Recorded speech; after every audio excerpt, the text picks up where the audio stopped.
Middays.com. At Middays will never be the same. What's up, everybody? Middays with Marks. Burn it down, man. Fanatic.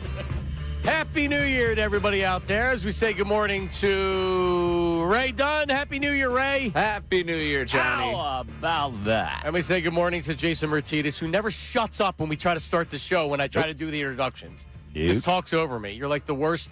Have you had this, Ray, when you're doing play-by-play, you have the analyst that just talks all over you when you're trying to make calls? Every once in a while. Yep. Steps on you. Yeah. That's Jason Martinez. Ready to Happy go. New Year, Jason. Happy New Year. I'm happy to make it to 2026. Yeah, man. And, I'm pumped up. 2025 and kiss my big old hockey rear end. And I saw a lot of people that said goodbye to 2025 because it was a rough year. Yeah. And I thought about it. I'm like, you know what? Like 2025 was a good year for me, but I can understand people that would be like, you know what? I'm ready for a new year. I'm ready for a fresh start. And then I didn't think it from your perspective. yeah, it was when I was sitting there on New Year's Eve in 2024 into 2025, all I knew is I had stage 3 cancer and that 26 wasn't a guarantee. So there I was. And I learned a lot in 2025, as I think we all did. But, yeah, it's great to be here, and I'm looking forward to 2026 and beyond. Yeah, we got a lot to talk about. Eagles are just merely days away from their final regular season game, but then right to the playoffs. I mean, let me just get your – I was on the air when it came down that Jeff McClain reported that the Eagles were resting their starters. So just right off the gate, what's your opinion on the Eagles not playing Jalen Hurts and company against Washington? I think it's one of those things you have to calculate as a coaching staff and as an organization, really. I think everybody's involved in these kinds of decisions. Is the juice worth the squeeze? You know, what's the benefit of rest and a pseudo bye week for many of the starters versus maybe becoming the number 2 seed? And you know, you have to weigh all those options. Like we were in this predicament last year when it came to Saquon Barkley and a record, and a very prestigious record in the NFL. And he wanted to play, and they didn't play him. And ultimately, you got to look at it and go: is it going to be more beneficial for us to go back to the Super Bowl by resting guys or by playing them and risking having some risk and not get the rest and still not ending up with any change in their seeding? Right. So yeah, I'm fine with it. I don't have a problem with it. I'm fine with it if they win, if that's fair. Well, see, that's not fair. Well, that's kind of like a contradiction. No, it's not. Then play You your have to starters. be okay with it. Okay. Then play your starters. Because the idea that this game doesn't matter, which I don't believe the Eagles think,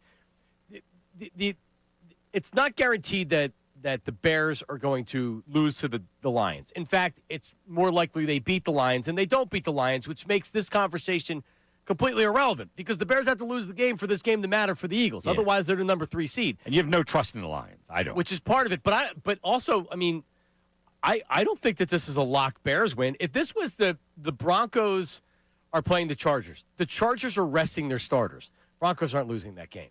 Right? That's not what's happening in this game. The Lions, and this is the biggest Dan Campbell game of all, they're going to go in and probably play looser and better than they've played in a while because they're just trying to play spoiler. The game means nothing to them. And there's no pressure. But they're not resting guys. They're not saying, we're not going to risk injury. No, they're going out there to try to win the game because they know that they beat the Bears. They can affect them in the playoffs. There's nothing more important going into these playoffs for the Eagles than trying to avoid playing an NFC West team.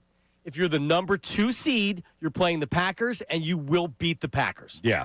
If you're the number 3 seed, you're going to play the Niners or the Rams. You're going to play one of those 2 teams. You're an underdog against the Rams. Right now on FanDuel, you're an underdog if you play the Rams. Yeah. You're a slight favorite if you play the 49ers. I'm not telling you I'm scared to play these guys. No, but you have to be smart.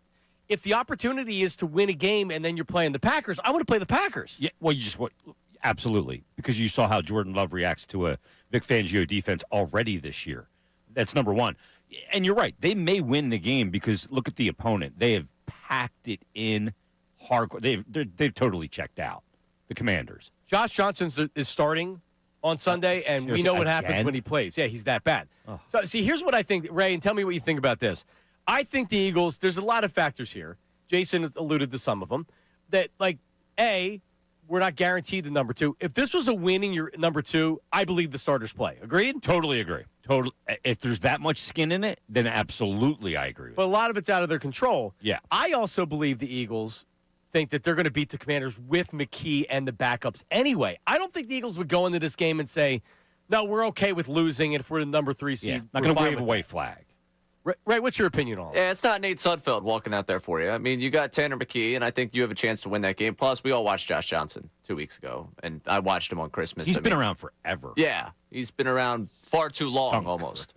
Yeah, I think they believe they can win this game. I'm with you on that. And to me, I'd play the starters. It would be my way to go, just because there is something at stake. It's what falls under the category of I understand it, but it's not the way that I would operate. I would want to go after the 2 seed. So you would kind of monitor the other game, maybe a half for the starters, put yourself in a position to win, and then have Tanner McKee come in and kind of lock it down. Yeah, you made the joke earlier today. I'll let you make it about this offense and how much they play. Yeah, they've only been playing a half most of the games anyway. It's not like that you're confident and you're saying, oh, yeah, they're ready to go. But I don't know if one game against Washington is going to make anybody, including themselves, so good about the offense. No. It really it's is not going to meaningless. change anything, John, because there's too much data and a season's worth of frustration in half of football games. They can't overcome that in this game no matter what. All right. Because we'll say, it's easy to go, well, consider the opponent. You know, when you come out and you beat up on a really crappy team, like what they did to the Raiders, right? It was like, yeah, okay, they did what they were supposed to do against the Raiders. Do they deserve like a button for it? It's kind of like, no. The Raiders are horrible. A nice big pin that they can put on their. Remember the old buttons? I do. You like buttons? Well, they called buttons. I had a Michael Jackson. It was a big one too. It was a Michael J. It was Thriller album. Yeah, it had a big button, and I would wear it on my shirt. It was probably like the size of an orange. Yeah, and I put it on my shirt. Yeah, those were called. That was a button. It's called a button. Yeah. What do you want, a button? A belly Bose button with a ribbon on it? I bet Ray had some buttons over the years. Right? I missed that craze. I don't think I missed had a the button Thriller craze? Michael Jackson. By many years, Ray missed the button craze. 610-632. 0975 610-632-0975. That's the phone number. That's the text line. And this is a couple days old, so this isn't going to be I'm trying to drive this the entire show. But a lot of people have been kind of out of the loop, and with the holidays and everything else, they're probably still out of the loop. Honestly, John, with it being Friday the 2nd. I put this out in a tweet yesterday. I don't tweet very often, but I just said, I just realized today's Thursday. Like I am so twisted. Today's Friday? It actually set up well for people that like to take off work because, the kids, the kids normally go back to school on the 2nd, but not if it's a Friday. They're not going to bring them in on a Friday, so the kids now get the entire week. They had 13 straight days off. Yeah, it's been a good run. Yeah, the holiday fell on a perfect time for when you're in school. Yep. Yeah. Well, but for people for work too. Yeah. If they have the days, it's like, all right, well, 2 weeks off for the price of about 4 days of PTO time or whatever you call it. So there's probably still a lot of people out of the loop, but once we get back on Monday, kids are going to be back at school. People are going to be going back to work, back in the regular rat race routine, and we're going to know exactly where the Eagles are playing, where they're playing, but who they're playing. I just to me playing the Packers, trying to do what you can to make sure that you have the higher seed, because having the number 2 seed last year paid off for you. You had the NFC Championship game at home. Came through here. Yeah. Right, it came through Philly. And this year, let's say Seattle wins the NFC. Would you be surprised if Seattle lost their second-round game? No. With Sam Darnold? No. And with the teams that are in the playoffs this year, they very easily could be playing one of the teams. Absolutely. And if it has to come through here, it's a huge advantage. Yep. I will tell you this, 2 things. Number 1, driving in today was glorious. There wasn't. It's been like that for 2 weeks. No traffic. I didn't tap the brakes the whole ride. Right. It was awesome. Number 2, Monday, I will have massive anxiety when we know what's going to happen. And we'll talk about that coming up. 610-632. I have it now. You already have it. Already have it.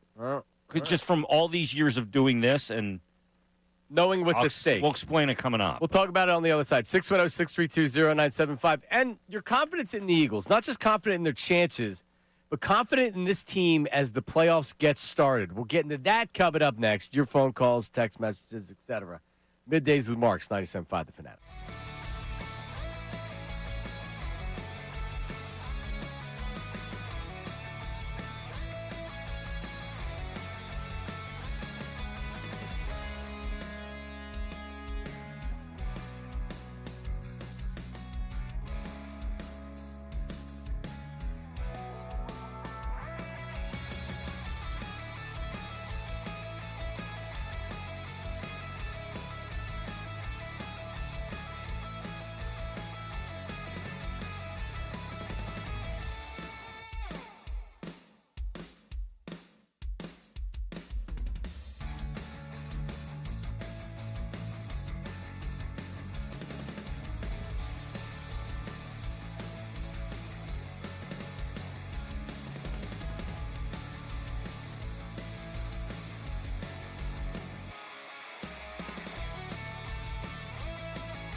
All right, Middays with Marks. Special Friday edition with Jason Martinez. All right, so you said something. By the way, how long do you, what's your opinion on how long you do the Happy New Year for? Is it when the first time you see people, you say Happy New Year? Yeah, you have to kind of monitor that. It's going to go through Monday because you're going to see people coming back to work. So you're going to have to bring it in Monday with you, too. You got to pack that in your bag. I think I'm done after today. No, I mean, look, Paul Blake, the guy who runs the market. Our big boss. The big boss. You see him on Monday if you haven't seen him yet. Happy New Year. It's Happy New Year. You got to show him the latitude of a late Happy New Year. What about to the audience? No, to the audience, that ends today. Okay. Yeah. All right. Maybe initially in the show on Monday. Hey, Happy New Year, everybody. Welcome back. But I'm not to saying normal Happy New routine. Year to callers. No. You don't need to do that anyway. Herb. Well, I'll say Happy New Year to Herb. Happy New Year, okay? Developments with Herb that hopefully he calls in today because we have a Herb story that's on out there. Happy New Year, Ray. Is this just today and then it's over? Once you said it, I said, yeah, I think I'm done after today. But Jason's right. We got a Monday when everyone's back in the office. Happy New Year. Good to see you. Are you Happy New Year in Vito? Yeah. Oh, Happy New Year, Vito. Dylan? Yeah. Okay. All right. So are they not in the office right now? No. Okay. I don't think so. I saw Matt Menark. I said Happy New Year to him. So no management's here. No, I don't think so. Oh, that's awesome. They're working from home. Oh, They're working from home. Air quotes. Yeah. Okay. Yeah. Hey, you can always work at home. Yeah. All right. Well, happy New I Year. know how I work at home. Me too. All right. So you said something earlier, and I thought it was really interesting. And I had to kind of think about it to be like, do I feel the same way? So Jason, tell the audience what you said to us like maybe a half hour ago now. That I already have anxiety about the season ending. I have this fatalist mentality because you and I and a lot of the audience grew up in an era where they went 25 straight years in this town without a parade. So essentially in a 4-for-4 town, that's 100 sports seasons. And we missed a couple because of lockouts or whatever, right? But 100 sports seasons without a parade. And I dread off seasons, especially football, because it drives, and doing this for a living for so long, it drives so much of this conversation. And I hate the off-season conversation of, oh, the draft's coming up. Like, I'm not ready to go even anywhere near that. Or free agency, or they got to do this. They got to get rid of this guy, get rid of that guy. Kevin Patullo, who do you hire? All that. I'm not ready to have those conversations. They give me anxiety because the football season can end in a week from now, full stop. Like that. It's boom, it's over. And you go, holy cow, now we're in the off season. Now we're counting down again. Yep. And it happens so fast, and it makes me anxious. Yeah, you're right. It could just end. No, you're right. In two Mondays, the season could be over. You could be doing a post-mortem on this entire season a week from this Monday. In 9 days. Yeah, that's bananas to me. And the Eagles could be underdogs at home if they face the Rams and the line that's out there right now holds. No, you're right. As a 3 seed, you're right. I'm full circle. I am not it's weird. It really depends.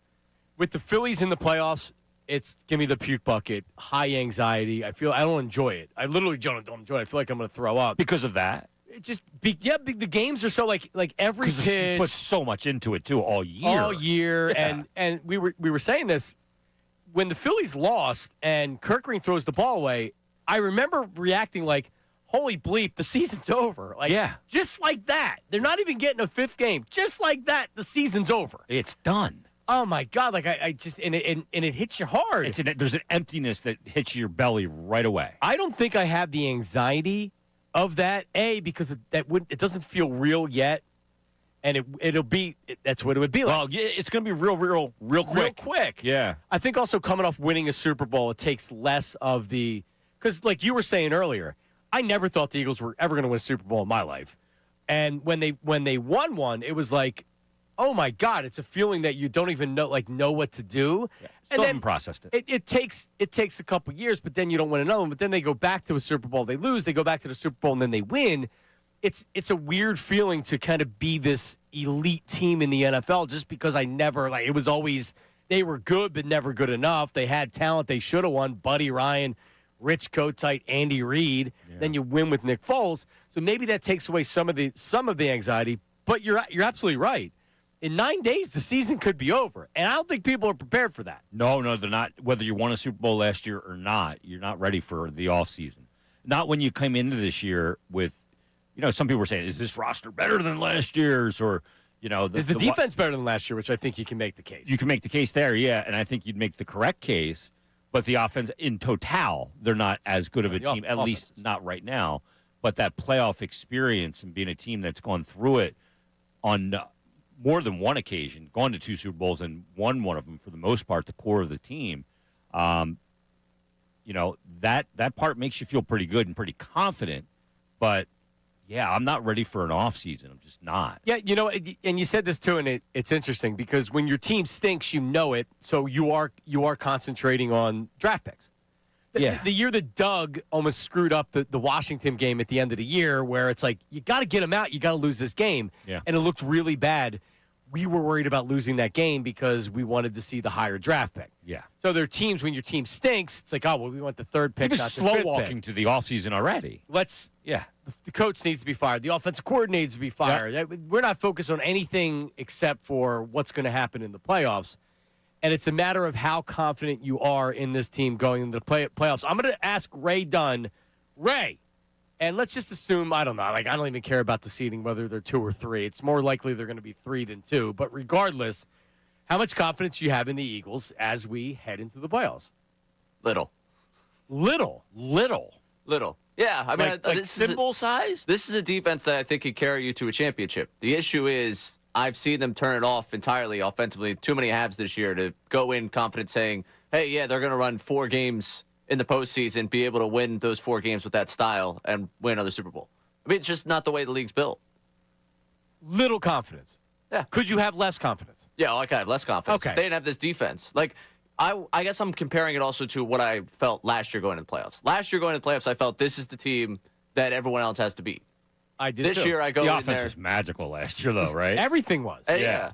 Like, and I feel like I felt that way in 22. I have more confidence than I did 23, obviously. But if we're talking about this run, if we're going comparison, it's like 22 and 24, great feeling. Right now, it's like a middle area of like, I'm confident in what they have, but I'm not confident in them getting it done. Do you believe they can win a Super Bowl? Do you have legitimate, realistic hope or realistic thought that they can win a Super Bowl? Yeah, this defense. That's the only Okay. thing. The problem is I don't know that you can just bank on your defense holding like that 4 straight games. No, I think, Jason, the only way that you They can't. would I agree. is that you look at two games this year where they didn't have a completion in a half and they still won those games. Tampa and last week. You're not going to be able to do that in the playoffs, but here's one thing I'll say as far as confidence, and then I'll get your gauge on it.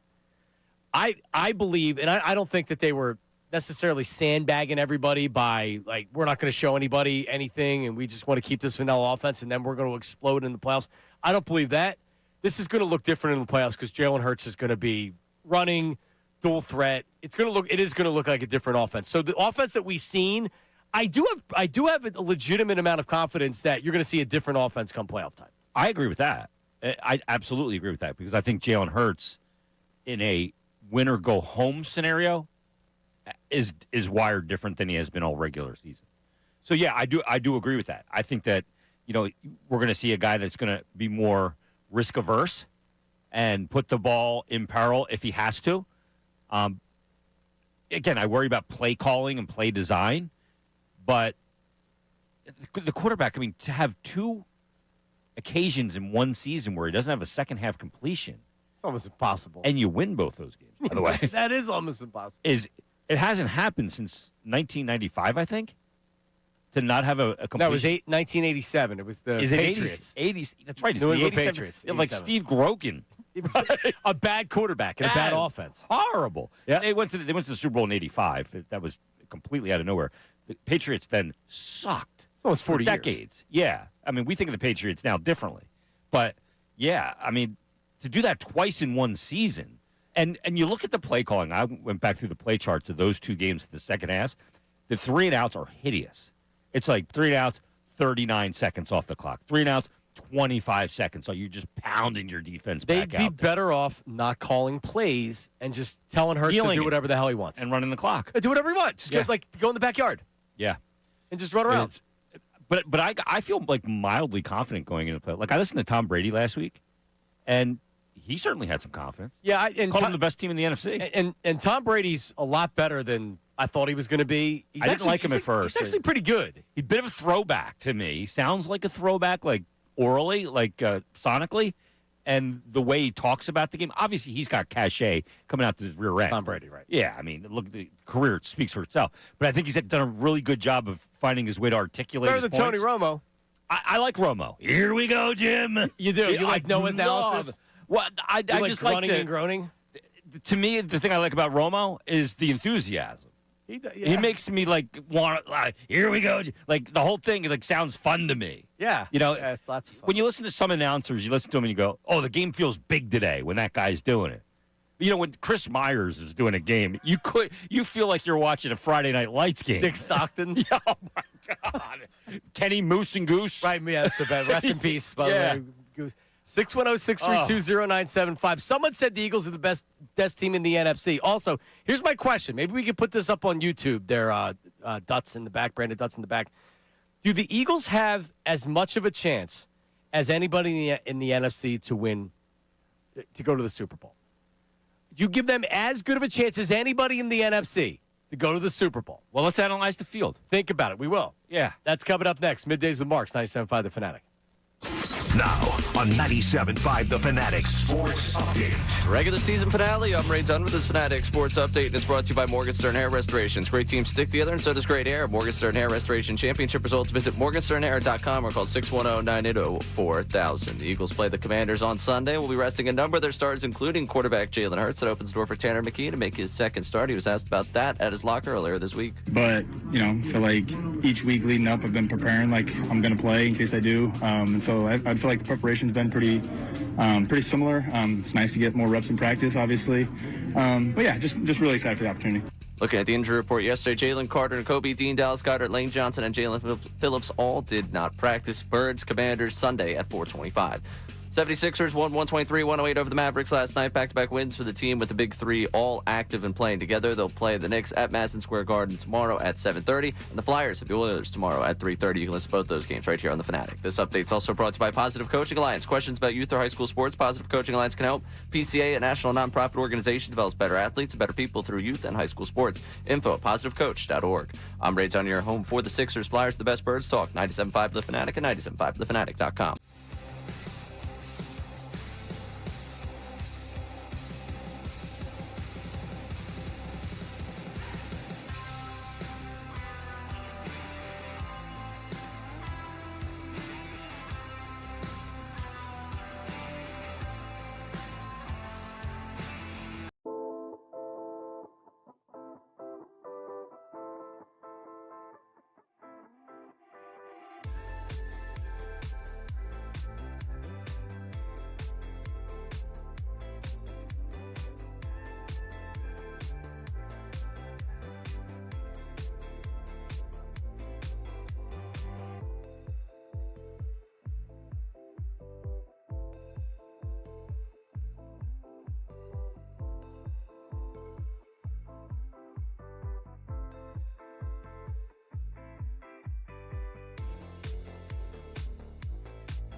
And you can see where I'm actually going to take the sticker off, but this sticker is on the bottom of the keyboard or on the bottom of the monitor, right? Gets the username, gives you the password. The username's already there. It's just asking for the password. And I'm putting in the password. And it's like one of the characters is either a 0 or a capital O. And I was putting in the 0 and the capital O. I was following it. The caps lock was on. The numbers lock was off. The numbers lock was on. Couldn't get it to work. I said to Ray, what's going on? He said, I don't have to come in during the break and take a look at it. It's the wrong password. It's not the right password. It's not updated? It's not updated. How long has it been since they updated the password, right? I think There's what, 3 exclamation points on that one? 2. Probably 2.5 years. Jeez. So the wrong username and passwords on this monitor for the last 2 years? Probably. Yeah, that sounds about right. Oh my. It does sound about right. So Ray came and logged me Some in. things have never changed. Right, because I wanted to log into the chat, to the Middays with Mark's YouTube chat, and say good morning to So everybody. you're using that computer. See, I bring in my own. But I bring in my MacBook. But I can't connect to the Wi-Fi for some reason. I have to connect to the hotspot on my phone because the Wi-Fi I can't connect to. And by the way, I don't want to have to bring in my Mac. I just want to use the computer in front of me. That too much to ask? When I hosted daily, until I was like, oh, I would do that too. I would log into that computer. But now that I just come in, I just bring my MacBook with me. Okay. All right. Well, I'm good to go. Thank you, Ray. And I said good morning to everybody on YouTube chat because you should be watching us live on YouTube, Jason Bertinas. I am. I got us on there right now. The subscriber numbers are shooting through the roof. It's been a thing that I've been saying is like, come on, let's go. Like, subscribe to 97.5 The Fanatic on YouTube. Watch the shows live. Watch later on. We put great on-demand clips as well. So there's a lot going on. And I'm doing a new Phillies episode today too, Ray. I've been doing Philly stuff a couple times a week. So it's another reason. Getting everybody ready. Yeah. I tuned in, I guess it was Wednesday. No. Who was working? Mike Gill. Mike Gill was Wednesday. Yeah. So I tuned in and I saw Mike Gill on there. Everybody says Mike and I sound alike. You do sound alike. We just have big voices. You do. Yeah. Yeah, that's a compliment. Yeah. To both of you. Anyway, up right now on the YouTube chat poll. So it's a great way to get involved. Voted. We have a community of chatters and everyday people that we see on there. Good morning, everybody out there. Do the Eagles have, let me see how he turned it. Do the Eagles have as good of a chance as anyone in the NFC to win the Super Bowl? Jason, yes or no? Yes. That was emphatic. 72% of the people agree with you, and they vote yes. Oh. Ray, yes or no? Yes. I mean, What? one way I'd go with is maybe the person with the bye has the best chance just because you're playing one less game. But Without knowing who is the number one seed. yeah, It's either going to be Seattle or San Francisco. We don't know. so whoever gets the bye would probably get the slight edge over everyone else. But there's nobody in this playoff field that you feel overwhelmingly confident in. Agreed. Anybody, I'm going to take, and maybe overlooking the Packers is foolish of me, but I just am. I'm taking the Packers out of it. I'm taking the South winner out of it. That's fair. Right? They're going to be gone. So then, really, the 4 teams that are going to be left, any team could beat any other team. So you're taking like the Buccaneers, Carolina. Out. Yeah, no And chance. Packers out. Out. The Niners could beat the Eagles could beat the Niners. The Rams could beat the Eagles could beat the Rams. Seattle, same thing. Up there, that's difficult. If they have to come here, I love the Eagles' chances against Seattle here. Much different. Yeah.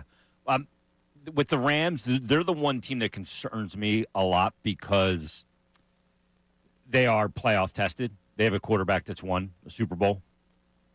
You know, they've been through the rigors of it. Seattle, I think it's one of those ones that they could be the number 1 seed, but they find out in the second round that They can winning lose in in the the second playoffs is round. different. Yeah. Yeah, Darnold could be Darnold. We've Yeah. seen it. And you have to learn how to win in those huge games. And sometimes it takes losing first to learn how to win there. So I think that could be part of it, being a battle-tested playoff team. I mean, I think that means something. And look, I think the NFL is like reverting back in a way. Like the NFL has always been very cyclical. Yeah. Defense means more now than it did a couple years ago. It flat out does. You And just quarterback say it. play's not as good as it once was. Running the ball means more. It just does. So does that help the Eagles? To some extent, yeah, because their defense is viciously good. Like Jalen Carter coming back last week, how good was he? He is a monster, and he's mean, and he's nasty. And he just has effect on a game. He sure does. He just affects the game. And No, the defensive line is legitimately Jordan playing. Davis has been unbelievable this year. He has. He's been great. The ends, Yep. the linebackers are playing great. Hopefully, you get N'Kobe Dean back 100%. Jahad Campbell played well in his absence. Alex Hunt. Hunt's been better. The secondary's been playing great. Yep. So let's play it out here for a second. Let's say Seattle is your number 1 seed, and this is why I'm saying like Eagles get the number 2 seed, do everything you can. If the Bears lose this game, you better not lose. So because if you get the Packers, you beat the Packers. The Rams, the winner of the Rams Bears. The Rams beating the Bears? Probably. Maybe. I like the Bears a little more than some people do because they can run the ball. Let's say the Rams were then to beat the Bears. Now they're playing Seattle. But where is that game? What do you mean? The Rams. It's in Chicago. The Rams are going to be playing on the road because the Rams are going to be the 5 or the 6. Then I like the Bears to win that game. Okay, let's say that the Rams beat the Bears. Or let's say the 49ers at the 5 seed beat the South team, right? Which they will. What I'm trying to say is Seattle's going to have to play the Niners or the Rams in that second round because they're the top Very seed. well could lose. Very well could lose. Very well could lose. That's how you get a home NFC championship game. Yep, for the chance to go back to a Super Bowl. That's how it That plays could play out. very easily. Yeah, no doubt. I think the Eagles win this week, so I don't think there's going to be one of those situations where all of a sudden the Bears go in and lose, and oh my God, the Eagles didn't beat the Commanders. I think they win the game anyway. I do agree with you on that. So I think Tanner McKee plays great this week. I think we'll be fine. And we're having trade conversations about Tanner McKee. I want to touch on that coming up. No, I don't know if they'll have trade conversations. Well, I mean, I think there'll be conversations. He should be the starter. well, Okay. well, you may have, or you will have some people saying that, but that's obviously not going to happen in the playoffs. 610-632-0975. By the way, I voted that they don't have as good of a chance as anyone to win the NFC. Is that right? I don't believe it. Who do you think has a better chance? Seattle? Anybody in the NFC West? Yeah, but Seattle has not gone through this with Sam Darnold. The 49ers are proverbial home field. playoff chokers. Seattle has home field. They do, which is significant. And the Rams you beat this year on the road. And you didn't have a good second half. Was it on the road? It was home. Was that game at home? Yeah. Wasn't it? I thought the Eagles beat them on the road. I guess it could have been. Did they go out to L.A. twice? No, they beat him at home. They beat them at home. They beat Okay, it them was at home. early in the season. Week 3. Oh, yeah. And 33-26 at home. Yeah, but And the Eagles played a half. They didn't play the first half. But they also needed that day. back-to-back blocked field goals to win. So it's not like, it's fluky. I mean, like, I'm not telling you that Eagles aren't going to the Super Bowl. The Eagles have a great chance to go to the Super Bowl. I just don't know if it's as good of a chance as the NFC West teams do. We'll break it down on the other side. 610-632-0975. Also, do you believe this Eagles offense is going to flip the switch? Kevin Petullo was asked that this week. We'll play it for you coming up next. Middays and Marks, 97.5 The Fanatic. Philadelphia is a sports city full of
Martinez, he brought his iPod with him. iPod. Remember when people used to say, like, they asked President Obama, "What's on your iPod? Yeah. What are you listening to?" Didn't Bernie have an iPod? Bernie from Broomall? Yeah. Yes, he did. That and business cards. Remember he hounded me forever for the business cards? You got a business card? Herb is now the new Bernie. Oh, is he? Okay. I would say, Ray, would you agree? He's the closest thing we have to Bernie. Absolutely. 1,000%. Yeah. But He's is he hiding right now. as likable as Bernie? Like, Bernie had universal love. No. Herb is not universally loved. Well, I don't know. Herb wants to get into this business. You can't be universally loved in this business. I think the more you hear Herb, there's still maybe a lot of people that they don't have the relationship that I do with Herb.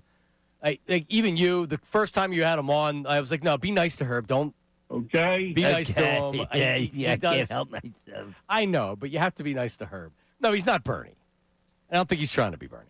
We'll have to. I'm going to text him right now to see if he'll call in because we had a whole thing happen on the last show with Herb. Some disturbing things. He has somebody texting him. A disturbing revelation about Herb? Yes, somebody's trying to scam him via text, and he was taking the bait. Oh, God. He responded?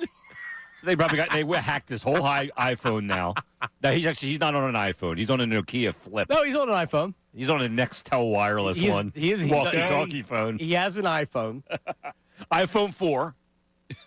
Herb spends all his money on vacations and gear. He'll have a pair of $200 sneakers on. Is that right? And a big pussy suit from The Sopranos. He'll have a tracksuit on. The South Philly tuxedo? Nice items. I'll text him right now, see if he can call him in a little bit. A nice Puma sweatsuit. All right, what do we have here? Kevin Patullo talking about flipping the switch. All right, the Eagles offense going to flip the switch. Here's Patullo. I wouldn't say there's a switch. I think we've been a little inconsistent, and we know we have it in us to do what we need to do because we've done it in spots.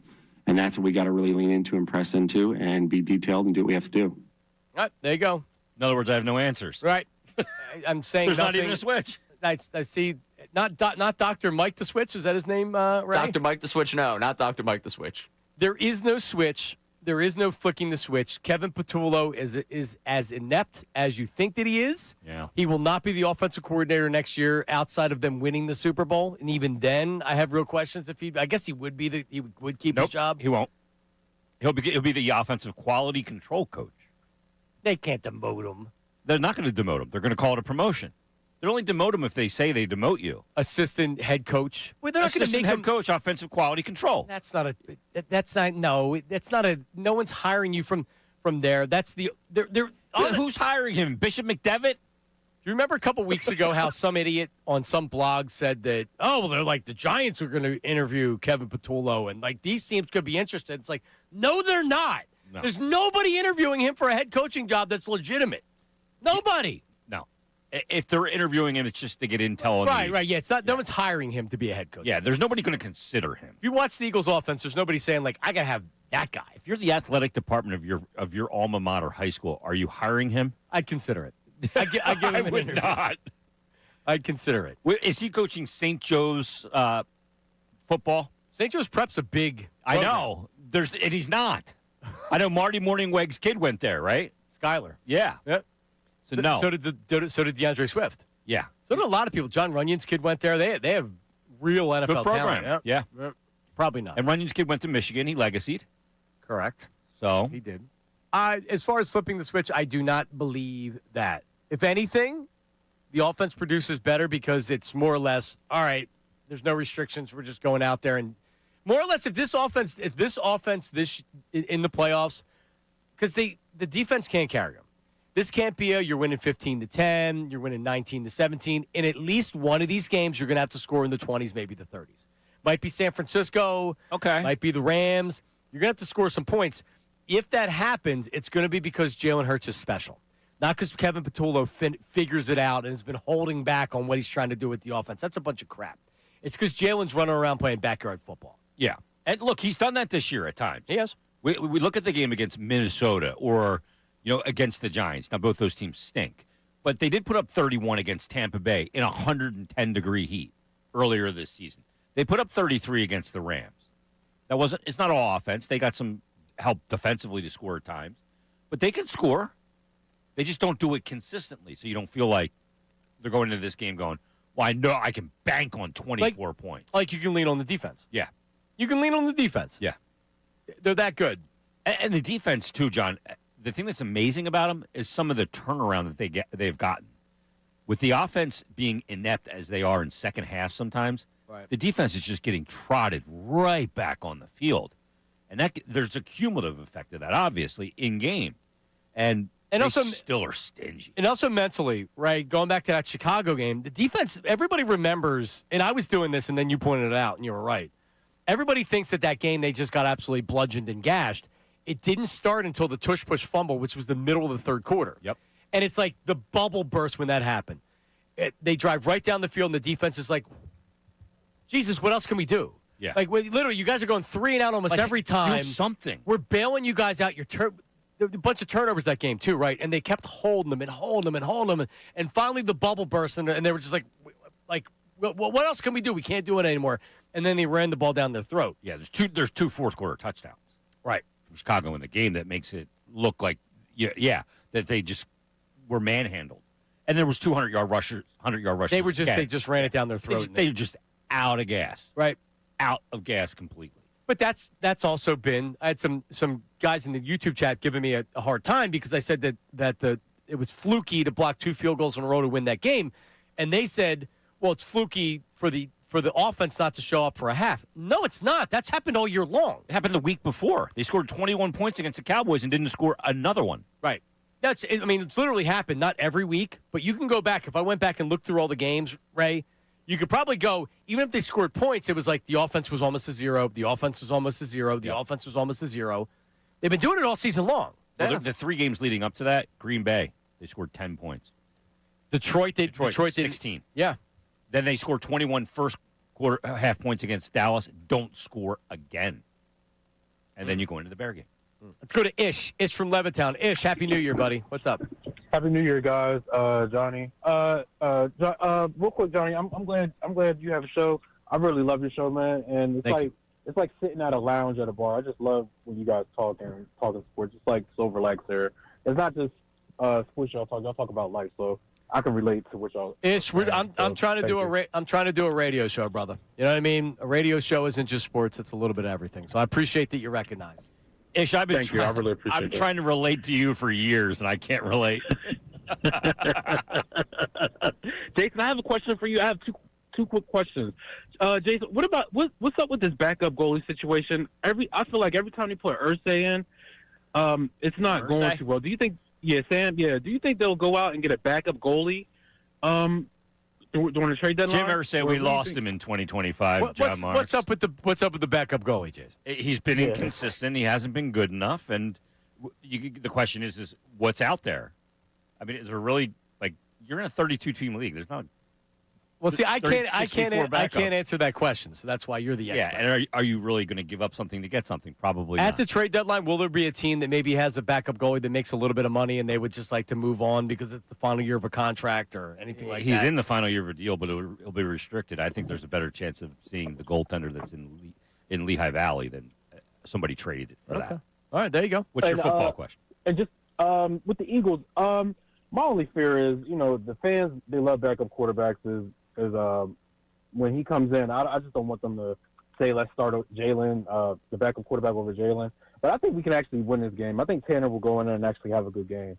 So I'm not really too fearful on that. Should they have started the starters? Maybe. But, we should go and win this game. And hopefully the Bears lose on Saturday. And is Ray there today? Ray, you there? I'm here. Yeah. Ray, did you have a good New Year's Eve, Ray? I heard that you fell in the snow while you was under the mistletoe. Was that true, Raymond? Did you have your little Snuggy Woogie socks on, Raymond, by the campfire? And some cookies? Is that true, Raymond? Damn, Ish is emasculating. Is that right, Ray? Yeah. Yes, all true. All true, Ish. Thank you. All right, You hanging out with Ish? No, God, no. Ray and Ish had this weird relationship. I guess I wouldn't call it that. I don't know Ish what has it a is. weird one-sided relationship with me. It's very funny. Ish is very bizarre. Where were you at midnight, Ray? Friend's house. Friend's house? A friend's house? Not a friend's house like that. Oh, all right. Not that kind of friend. Not that kind of friend. No bettings? Look how uncomfortable he got. Wait, listen, we'll break it down. All right? What were you doing? Where were you at midnight? We'll break it down. We'll break it down coming up. I don't want to waste it right now because we're up against it. All right. Not that I did anything fun or anything like that. Actually, No. you know what? I did something fun, but it wasn't. All right. Wasn't Now you have me. I'm anticipating a good, fun night from you. All right. Well, I don't know. Don't necessarily do that. All right. David Murphy wrote today in the Inquirer the 5 stories that could shake up the city in 2026. We'll take a Whoa. look at them and we'll determine their likelihood. That's coming up next. Middays with Marks, 97.5 The Fanatic. Now on 97.5 The Fanatic Sports Update. Regular season finale for the Birds. I'm Ray Dunn with this Fanatic Sports Update. The Eagles play the Commanders on Sunday and we'll be resting a number of their starters, including quarterback Jalen Hurts. Opens the door for the second career start for Tanner McKee, who was asked about his locker earlier this week. Obviously super excited for the opportunity, but, feel like each week leading up I've been preparing like I'm going to play in case I do. And so I feel like the preparation's been pretty similar. It's nice to get more reps in practice, obviously.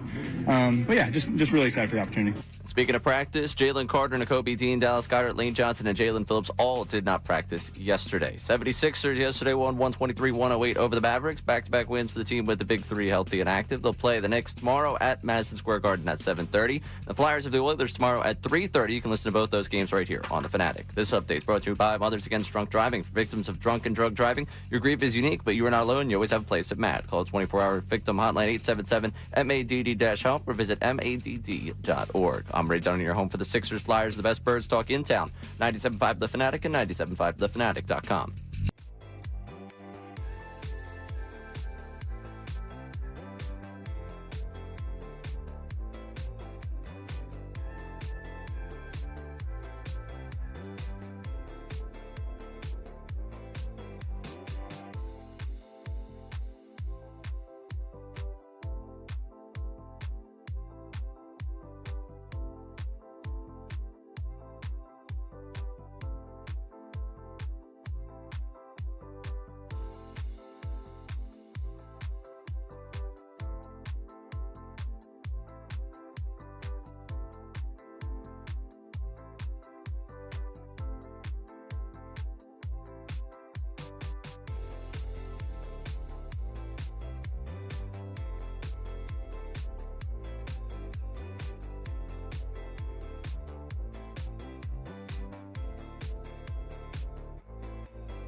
All right, Herb's on the line. We're going to get to him in not this segment, next segment.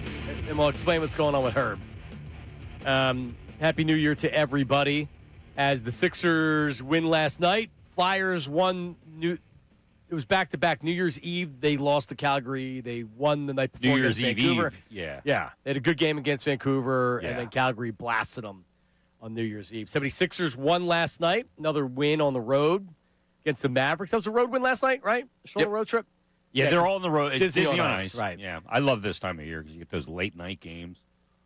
10 Yeah. o'clock game against Vancouver the other night. It's also not to 9:30, watch. New Year's Eve. Sixers win another good night for the big three. Yeah. Embiid was good again last night. Edgecombe had another great game. Maxey had a great game. I mean, really, like, teams starting to take shape. Positive John and New Year's. We'll talk about later on in the show, but positive John. Ray on the show on New Year's Eve, I'm like, all right, like, I think it's okay to start having some expectations with this team. There's a little bit of consistency. Yeah, you're seeing three guys that, even though Embiid drives me nuts out there with the defense and he's painful, man, he's been shooting the ball well. That's for sure. If it could be the offensive weapon, we'll figure out that defense thing another time. Right. Yeah. Yeah, you're going to need that in the playoffs, right? Yeah, at some point. Well, you just put The Bona. half-court You game. put Bona in there. Oh, two bigs? Oh my! Bona and Embiid played Twin a Towers. considerable amount of minutes against. late. Yeah, Late. It worked. What was it? The 30th. Whatever game was. I the like 30th. Bona's energy out there. Yeah. How could you not? He And the knows that Memphis he knows why he's playing. The overtime game, the Memphis game. Yeah. Yeah, he's good out there. Yeah, he does know his role. You're exactly right. At least they're intriguing. You know what I mean? Like it feels a little different. It's kind of fresh. It does feel different. Yeah, with Maxey. I mean, Maxey's great. Edgecombe has really kind of changed the dynamic. Edgecombe. It's hard to explain, Ray. I don't know if you saw it. He blocked a shot twice on the same shot. Yeah, the double. It was a double block. I love the double block. He blocked it with his left and then came back with his right Yeah. and swatted it again. Awesome. Does he get 2 blocks on that or just 1? Deserves two. I think we does. should give him two. I think they only give him one, but like the first one, like you hit it, you just get enough, and it like spins it, and then the second one knocks it away. It was like he was playing volleyball with himself. Yeah. Oh, it Yeah, was the awesome. set and the spike. It was awesome. Karch Karai. But Dave Karch Karai pull. Oh yeah, you like I that, didn't right? see that coming today. All right, so David Murphy of the Inquirer puts out a pretty intriguing story this morning. The 5 stories that could shake up the sports city in 2026. Ray, you're going to give the stories, and we're going to talk about the likelihood of them. All right, first one here. Lane Johnson announces his retirement after 13 NFL seasons and leaves the Eagles scrambling. 0 chance. Zero chance. He's making too much money. He's playing too well. I don't think the injury is going to be something. Like he didn't break his neck, or he had back surgery, or something like that, to where it's like, okay, he's got to look at the big picture. Quality of life picture. Yeah. Yeah. I would say that is not going to happen. Likelihood is near 0. I don't put it at 0, but I put it at like a whopping like 2 or 3%. Okay. You know. Ray, what do you think? 4%. So you think very How unlikely? many? Yeah. No, and also, I don't know if is Lane the type of guy that says this is going to be my last year? Because I don't think he is. there are a lot of that, like only the LeBrons and The divas. the divas that want the award tour. Yeah. Because Peyton Manning didn't, No. right? Doc, I mean, it seems like more of an NBA thing than an NFL thing. The NBA players, because And Doc radio did it. thing. And yes, well, with Angelo, Yeah. he did it. Yeah, I don't think Lane. This is going to be my last year here in 1989. So, do you think Travis Kelce comes back? I would say leaning no. I don't think so. Ray? The diminish of a game. I think. I don't know if he goes out like that, though. It's tough to go out What like are they, that. 6 Yeah. and 10? But you know what? He could come back next year and they could suck again. I don't even know the name of the quarterback throwing the football right now. Well, they think Mahomes is going to start the season, Right. That's what I mean. which is crazy to think, but I guess it's possible. I don't know. All right, what's the next story? You're right. It could be worse. Could be worse. It could be worse. Could be just as bad. He Yeah, could not be even quite worse like of a that. player. Yeah, how about a 3-win season? Yeah. A.J. Brown gets traded for a conditional 2027 second-round pick that could become a first. Eagles immediately invest in a replacement. I think it's, I'm not going to say likely, but a better chance of happening than not. I don't know if that's how it happens. Like, I don't know if that's the compensation. But the first part of it, I think, is extremely likely. Like 97%. 97%. I don't think he's coming back. I don't either, but I would put it at like 60. You put it that low. That's almost a coin flip. All right, maybe 65, 70, right? Yeah, somewhere in like the 75% range. Okay. So you think there's a chance he could come back here next year? Well, I don't. If they win the Super Bowl, is he? Are you trading him? I know he's unhappy, Yeah. but is he really? Is he unhappy after all that happens? You saw what Jalen Hurts put up. They won New the Super Year's. Bowl last year. You By saw- like week 2, he was posting on Instagram. You saw what Jalen Hurts put up New Year's. Did you see it, Ray? Oh, I did. I We're didn't. back. Now- Best friends. Whether or not he actually did it or he approved of it, I can't answer. On his Instagram, was it a Happy New Year post? I mean, that's basically the. Picture of him high-fiving A.J. Brown on the field. How about that? As Ray would say, How about that? Ooh, in Stereo. stereo. Uh, Love it. so what I'm saying is, Yeah, it doesn't mean squad douche to me. all right, if they lose in the first round of the playoffs and the offense looks terrible, he's gone. Yeah. If they get to a Super Bowl, A.J. has had a lot more involvement in the offense of recent weeks. I know last week wasn't good. For a half. Yeah, but, When they but have- he's when been the- getting a when the lot of half. targets. Yeah, he's had like 12 targets, 10 catches, 11 targets, 9 catches. Yep. Like week in, week out. Yep, agreed. All right, Ray. So we agree that it's more likely than not that he's gone. And Which is Jason unfortunate. says it's a lock. Because every time I hear A.J. Brown talk, I like him more. I do too. I like A.J. Brown a lot, I do too. but if he's not happy, and here's the other thing that it does, he's making $30 million a year. You have 2 wide receivers that make $30 million a year. That's a lot for a team that doesn't throw the ball a lot. Right? So it's not like I want him to go, but if you can reallocate that $30 million in different spots, because you're going to need to sign your defensive players. Nakobe Dean is a free agent after this season. Dallas Goedert's a free agent after this season. You want to let Dallas Goedert leave after having a franchise record in touchdowns? I at least seen him back for 2 more years. He's not going to sign for less because he can get that on the open He's market. got a market now. Yeah. Last year he And didn't have took a market. He took a cut rate discount this year. Isn't it crazy to think? And it's I guess It's been great. it's valid because he hasn't been able to stay healthy. Any team that wanted Dallas Goedert could have gotten him for a mid to late round draft pick. Yeah. They would have just Cup of needed to coffee. give him a new contract. Yeah. No one wanted to do it. All right, what's next, Ray? Joel Embiid helps lead the Sixers to a first-round playoff upset and sparks trade interest among teams desperate to catch the Thunder Please. and Spurs. Please have that happen. Yeah, I love the first part of it. The second part has I'm not going to say a 0% chance, like a 10% chance of happening that he's going to be tradable. Because the contract is what the contract is. He's chronic knee injuries. Yeah. Yeah, getting out of the first round. We got to throw a parade for that one? If he looked like he was healthy and doctors were like, no, like the knees aren't going to get better. They're not going to get. He's having problems with his knee that hasn't been giving him problems this year. Yeah, it's the Yao Ming syndrome. Guys of that frame don't all of a sudden start getting hurt less. Yao Ming's a great. That's comp. the example, That's a right? great comp. He couldn't stay healthy. He was just done. When all of a sudden too he was much. done. There's too much. Like the joints can only handle so much. These guys are friggin' huge. Like you stood next to Embiid. Yeah, I mean, have you it's ever like felt smaller? It's like it's not real. Yeah, How- it's how he's big he almost. It's like he's on stilts. You're like, seriously, all men are created equal. My rear end.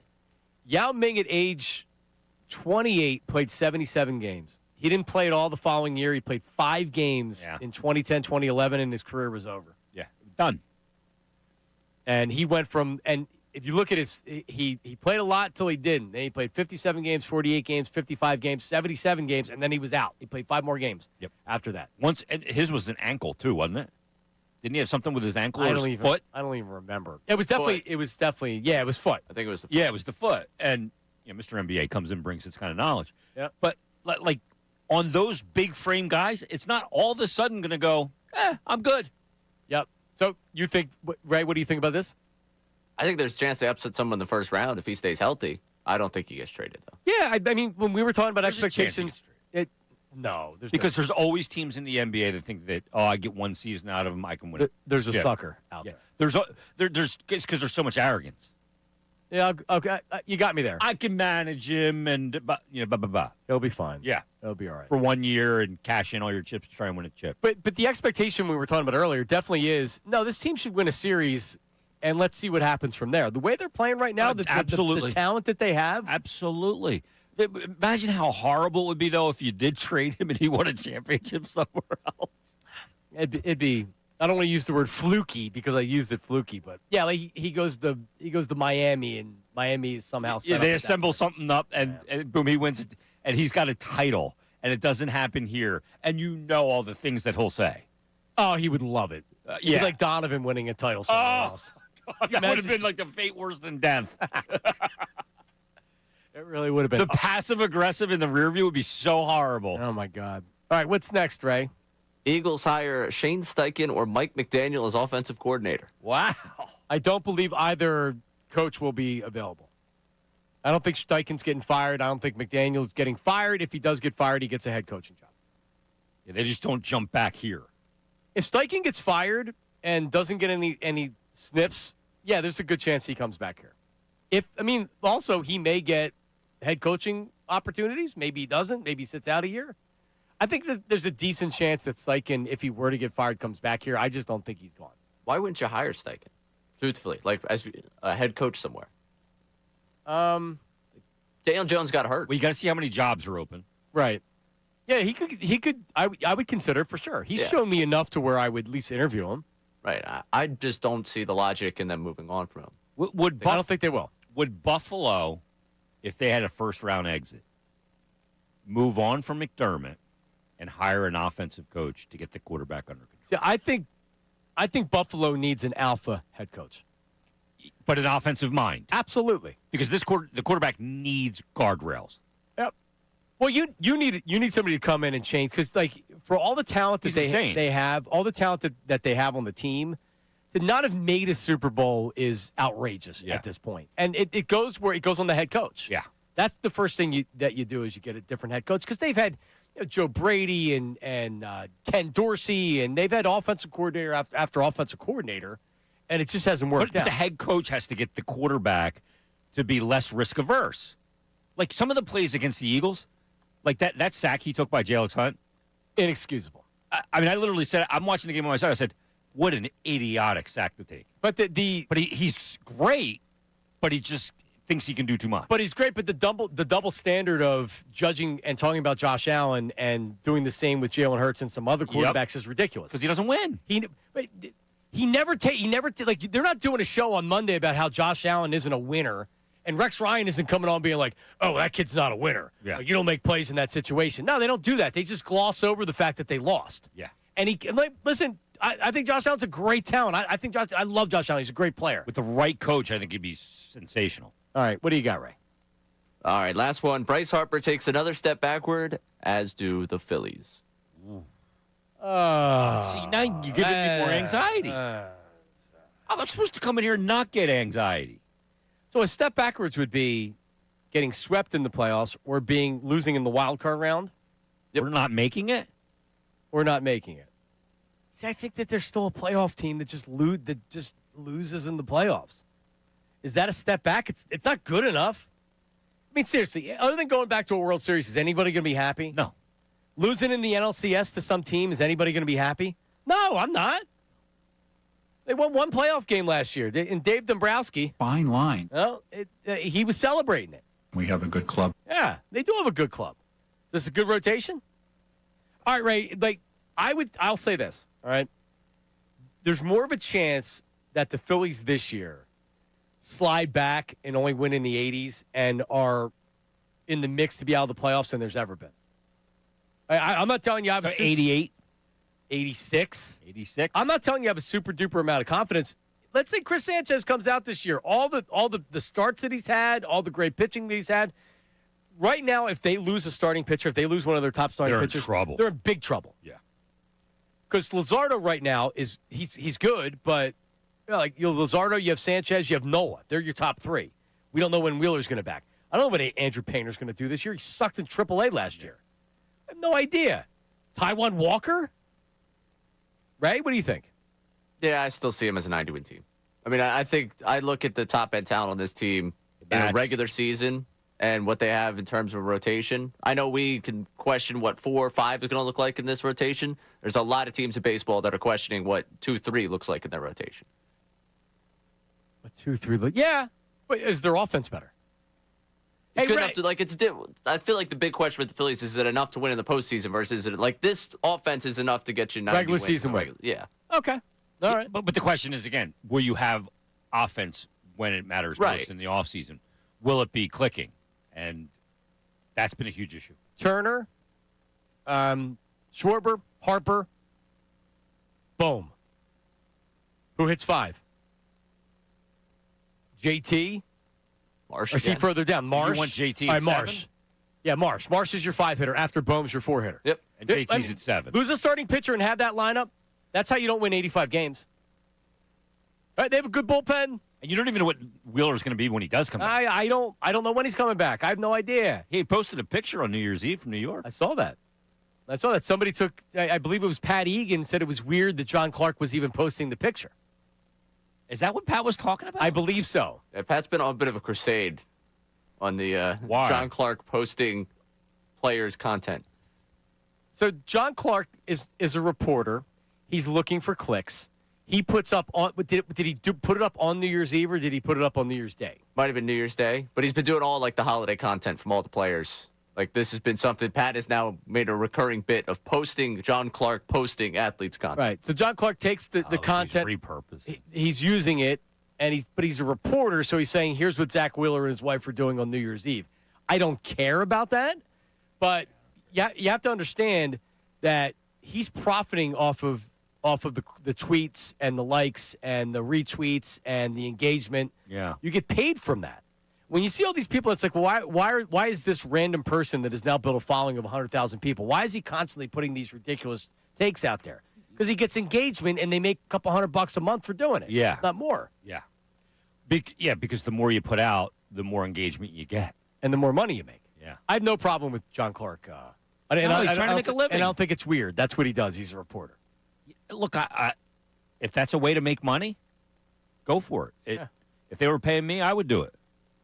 I don't put out enough. You don't. Neither do No. I. My theory on Twitter is real simple. For promotional purposes only. No, I need to do more, but for example, I was on the YouTube I did a Phillies YouTube on Friday or Saturday, or no, couldn't have been. It was earlier in the week, like Tuesday. I did a Phillies video on the Bryce Harper wearing the not elite shirt, Yeah. right? And in the comments, I like to go and look at the comments to see what people are saying and like whatever. And normally it's very positive, but of course it's not. So I get one joker that's like, "Oh, I didn't know John Marks was back at the Fanatic. I thought he wanted to spend time with his family." So you can't work and spend I'm time not with- allowed to have a job 2 years later No. at another radio station because I did not like working the shift I was working. And you know what that does to me? Now I'm responding back. Now 2 days later, Now I'm you're in still the hole. pissed. No, now I'm pissed. Yeah. Now I want to argue with him and shake him and say, hey, dummy. Yeah. But Hey, dummy. All right? No, I didn't like the shift because I didn't get to see my girls. I didn't get to dinner with them. I missed all their sporting events. get home at couldn't 8. coach them. Yeah, that's why I left. Not because I didn't want to spend time with my family. Yeah. And it's been 2 years and I need to pay bills. You know what I mean, Ray?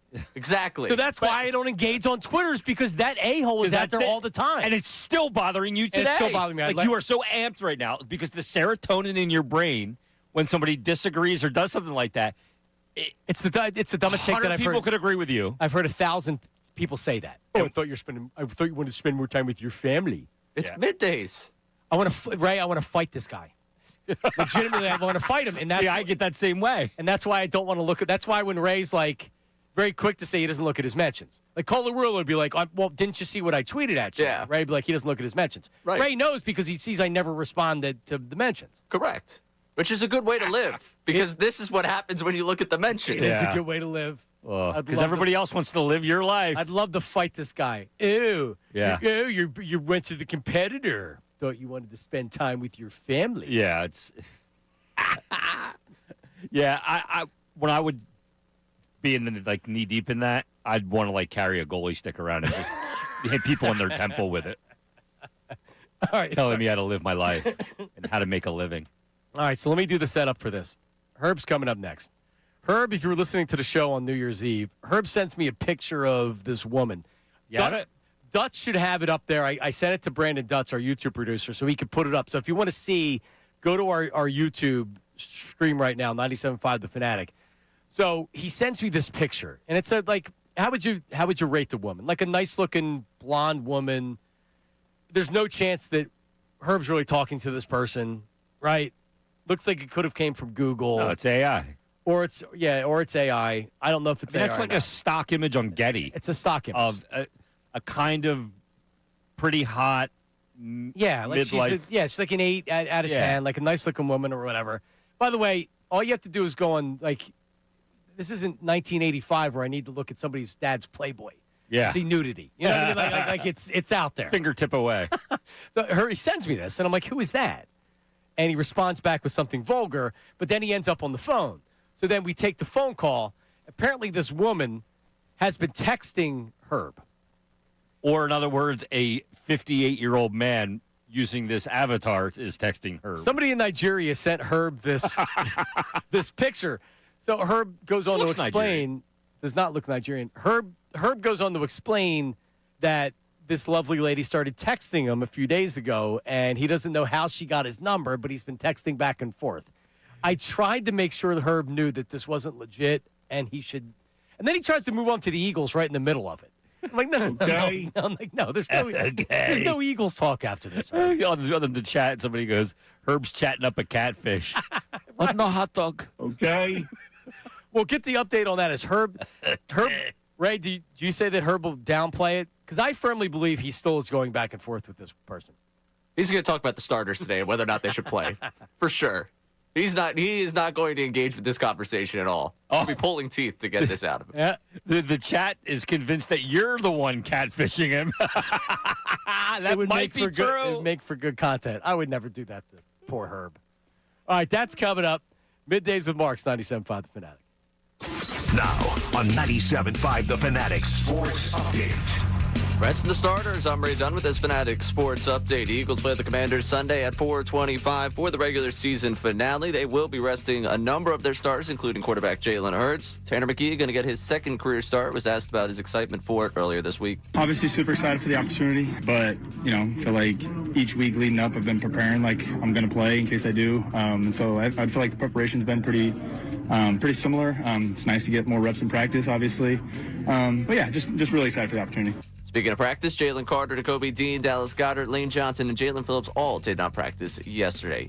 Also happening yesterday, 76ers playing the Mavericks, win 123-108. Back-to-back wins for the team with the big three active and playing together. They'll play the Knicks at Madison Square Garden tomorrow at 7:30. Flyers have the Oilers tomorrow at 3:30. Both those games you can listen to right here on The Fanatic. This update is brought to you by Mothers Against Drunk Driving. For victims of drunk and drug driving, your grief is unique, but you are not alone. You always have a place at MAD. Call a 24-hour victim hotline, 877-MADD-HELP, or visit MADD.org. I'm Ray Dunn on your home for the Sixers. Flyers, the best birds talk in town. 97.5 The Fanatic and 97.5thefanatic.com.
97.5, the Fanatic. Jason Matidis, Ray Dunn. We have the picture up on YouTube right now. If you're watching on YouTube or you want to bounce over there and look, this is the lovely lady that texted Herb a few days ago, wishing him well. As Herb from Northeast Philly joins us right now. Herb, Happy New Year, buddy. What's up, Johnny? What are you doing? You working? On my way, I'm at the Dollar Tree. I'm picking up some stuff. I'm on my way downtown. Yeah. What's your cart look like at the Dollar Tree? I don't know, $15, $20, something like that. Oh, what's in it? Yeah, food, toiletries. Yeah, just food, candy, stuff. Little fruit cups and all that. Did you get like Bobo gummy bears? Not used to. They raised my sugar up too much. I cut that out. He's got diabetes. Herb, I gotta put you on hold, man, because I can hear the lady. As fun as it is to talk to you, the lady's talking in the background. I mean, he's been on hold. Ringing him up. He's been on hold for a while, so it just completely ruins the bit because we had the bit set up. I'm gonna ask him. Herb, have you continued the conversation with the lady, with the texter? Yeah, yesterday. She gave me a different number now. I got her regular number. You got her regular number. What's the area code to the regular number? Does it start with 900? Let's see it. So, but hang on a second. Why did she get what? What number was she calling from before? Her work number.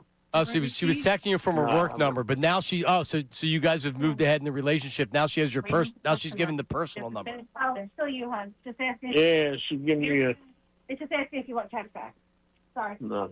Holy. All right, he's at the cash register right now. All right, so Ray, as correctly predicted, I begged him not to contact this person anymore because they were trying to scam him, and he has continued the conversation. In fact, now he has her regular number.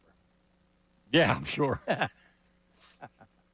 Yeah, because I always get texts from people on their work number. Yeah, that you don't know. That I don't know. A lot that of look women like hit me her. up from their work number. Yeah. Yeah. Makes sense. Is he texting selfies back?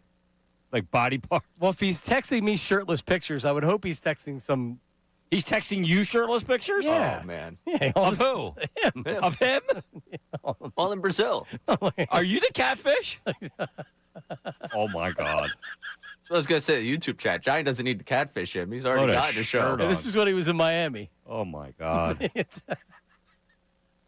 Jesus.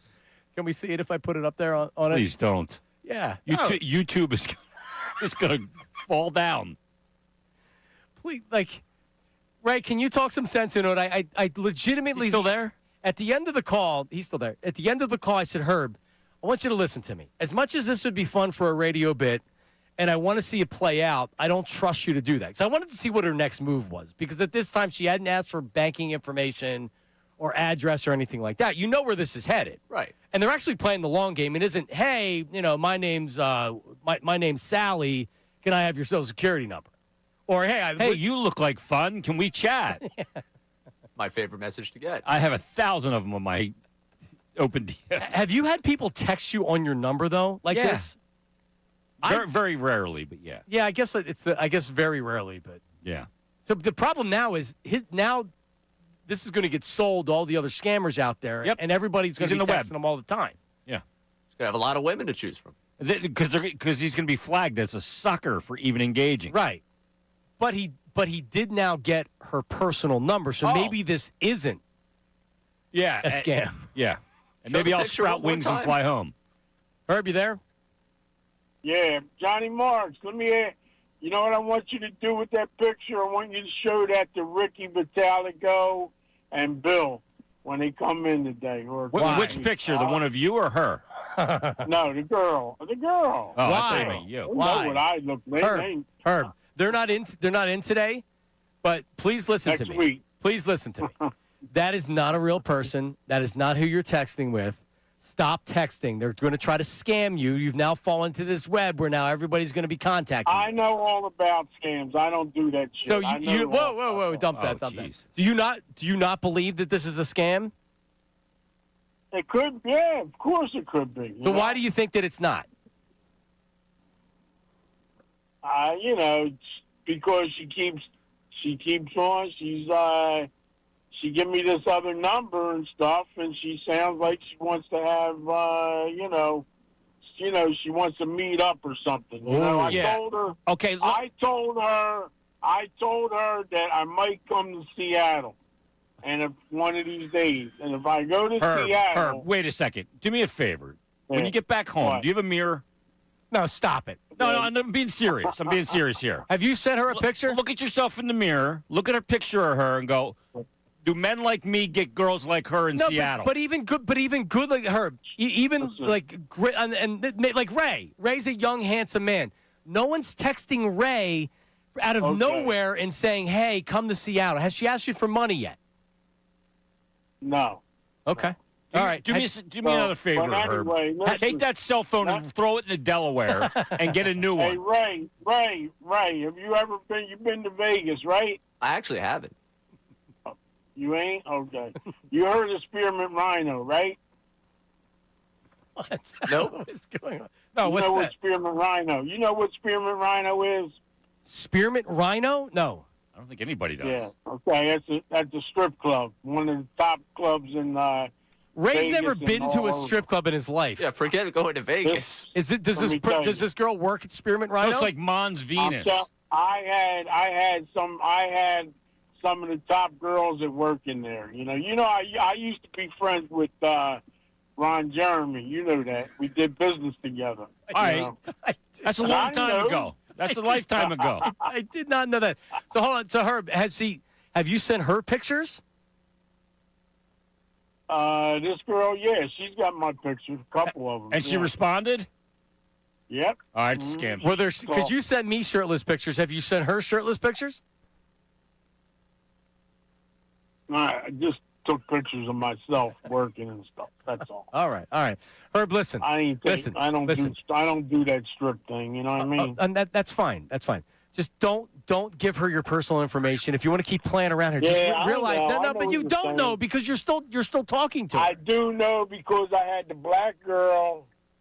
The black girl scammed me for $8,000. I got the money. Oh, back you're from the already bank. in the target Okay. crosshairs. Get the phone and light it on fire. Yeah, but how did you meet this girl? You actually met her though. You knew that she was at least a real girl. She was just using you for money. This isn't a real person, Herb. This is a guy that looks like you on the other end. I'm going to be talking to her. I'm going to be talking to her soon. Have you talked on the actual phone, or is it just by text? No, just by text. But I'm going to be talking. I'll tell you to what, her, Herb. Tell her live. if she wants to prove she's real, she can call the show. We'll vet her for That's you. a good. Yeah, let's get her number. We'll call her on the air. That's a great idea, Jason. Yeah, I hear you. All right. Well, send me your number. Do you hear me? Send us the number. Let me know. All right, send us the number. We'll vet her out. All right. I'll get it together. I'm gonna call her and talk with her. Don't worry about it. Okay. All right. I am worried about it. All right. I ain't got that kind. I'm not rich no more, so I know not to blow my money. Well, no, Herb, I know, but I also don't want your heart to be broken because that's really you're lonely and you're looking for it, like just like I would be doing the same thing. John. I ain't lonely. I got plenty of girls out there that are, Okay. I just got to be a little more aggressive. That's all. Okay. All right. Just Herb, trying to look out for you, buddy. All right. Mm-hmm. All right, Herb, buddy. Are you going into work? Yeah, I'm on State Road right now. All right. You be careful. You get into work. There he is, Herb. It's even worse than I thought it was going to be. He's already been scammed out of $8,000. But that was an actual person that was just leading him on, and he thought he was going to get something. And he was driving her around, and she had kids, and he was taking her here and taking her there. And he finally realized she's not giving me anything. Yeah. That was an actual person, though.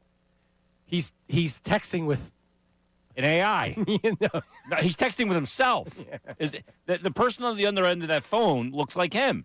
Where do you think this person actually is? Domestic? Bangladesh. Yeah, so not even domestic. Yeah, no.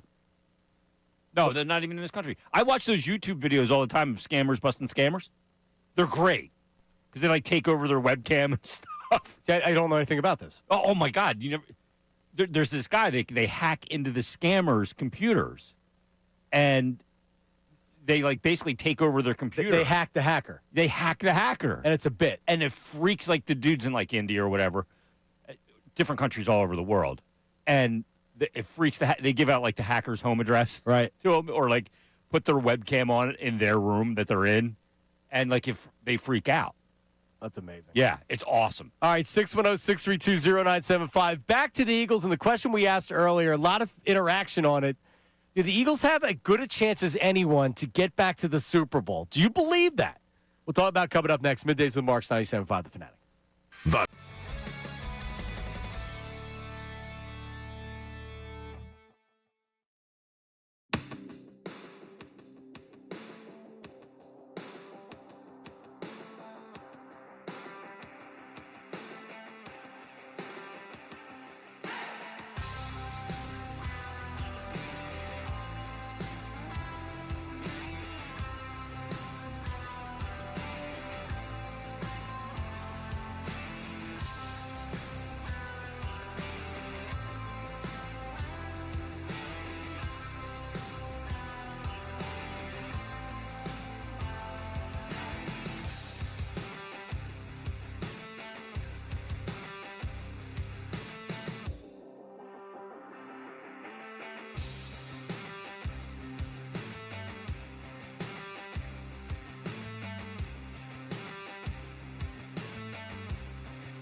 Poor Herb.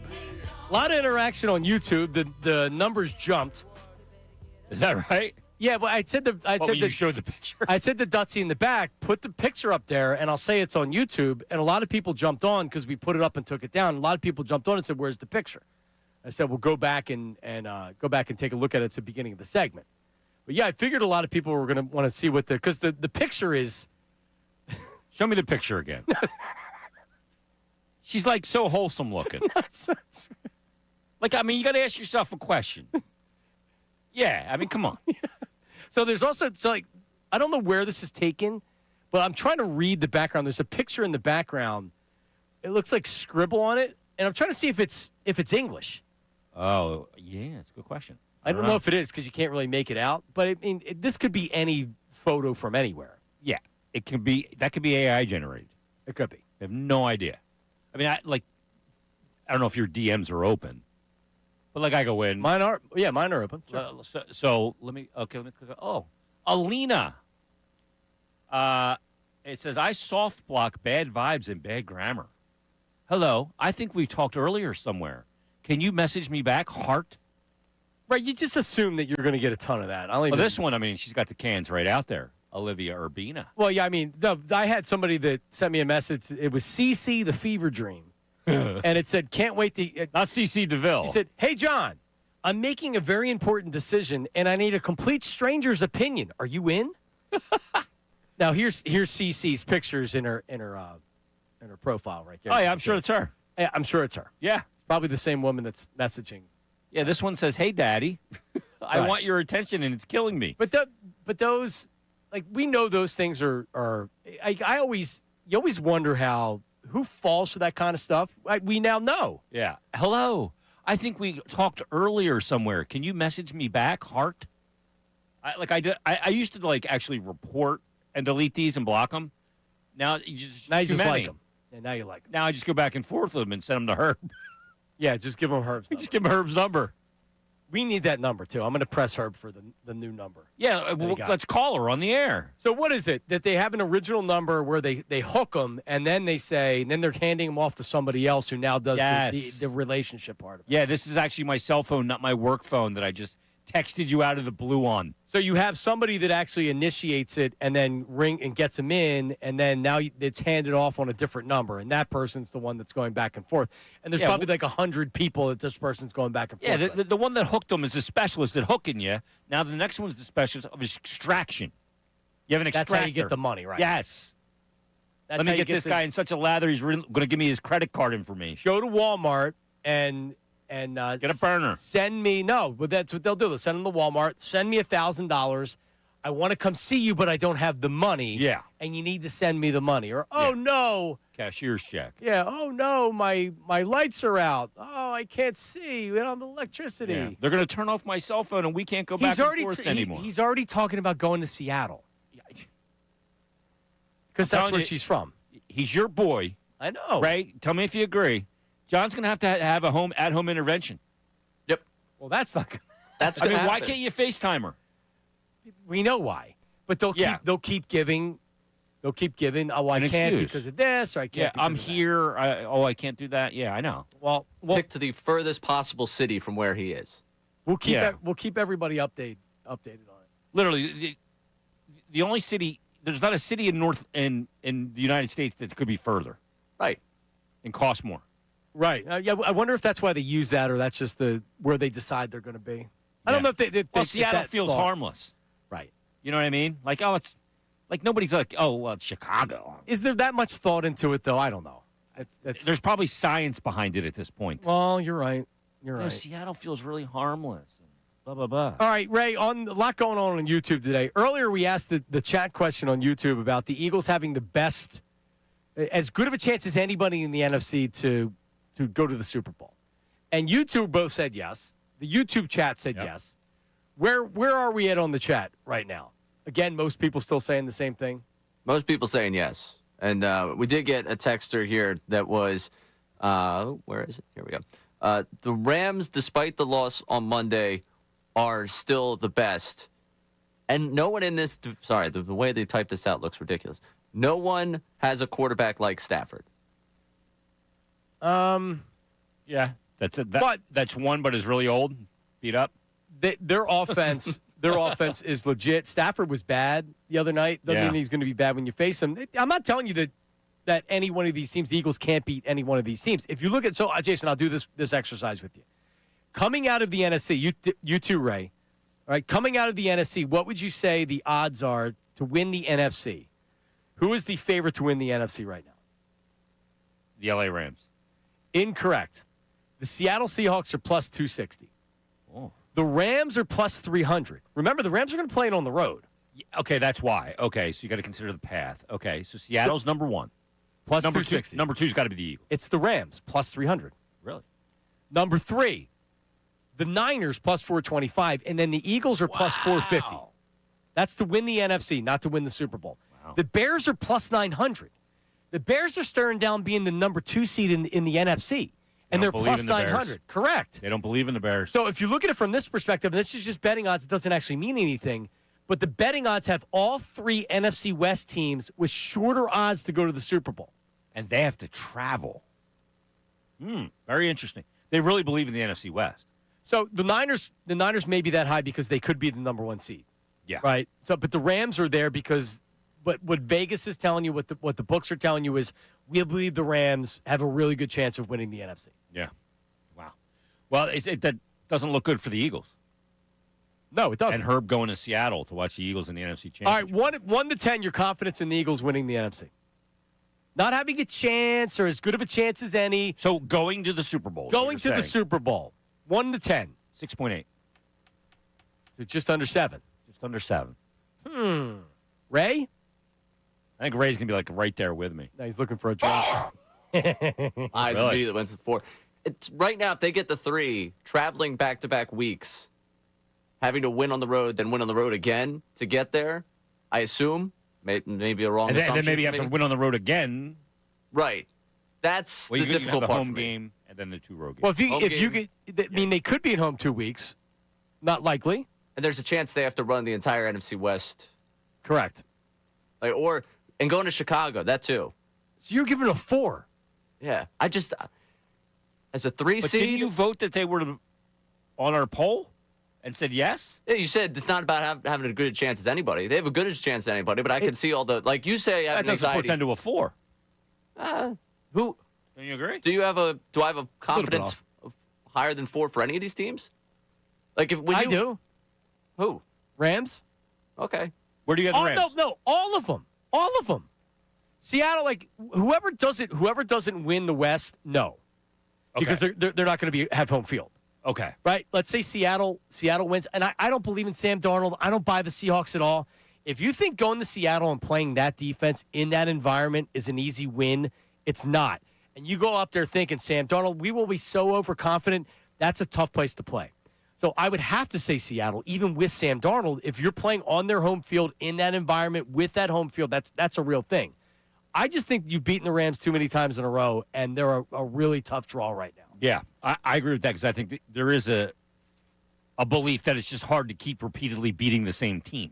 Right. Eventually, it swings the other way. The Eagles did it leading up to the 2002 NFC Championship game. They kept beating the Tampa in the playoffs and in the regular season, and nobody gave Tampa a chance.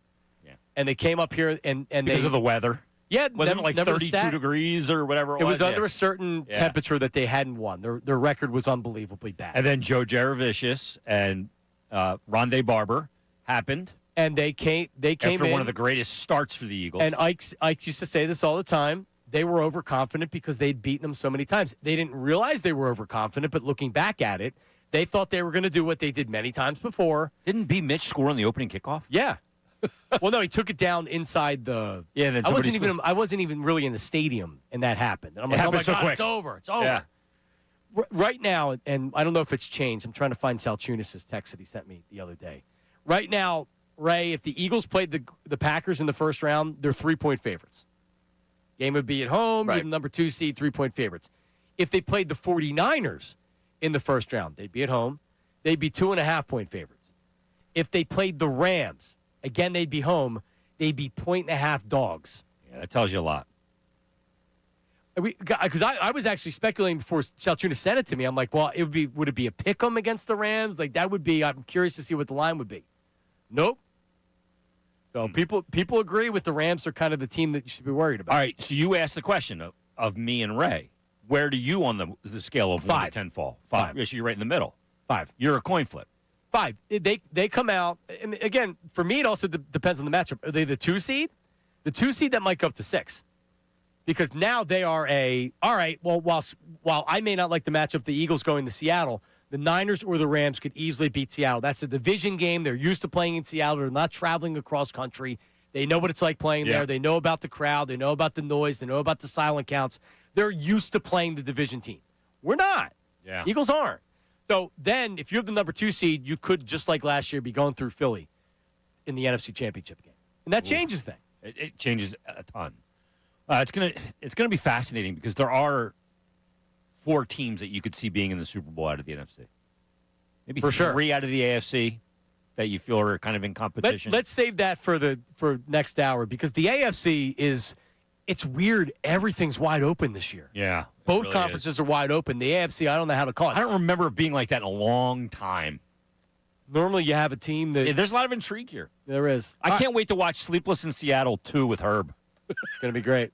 Maybe he goes up for the NFC Championship game. See, that's what's going to happen. That's the long play. NFC Championship game with Herb. Filming Sleepless in Seattle 2. Herb's going to have that scene at the diner. I don't know. Although that's when Harry met Sally. Yeah, I don't know the movie. No, Herb's going to be waiting in the airport for this person to show up. Yes. That's what's going to happen. You've got mail.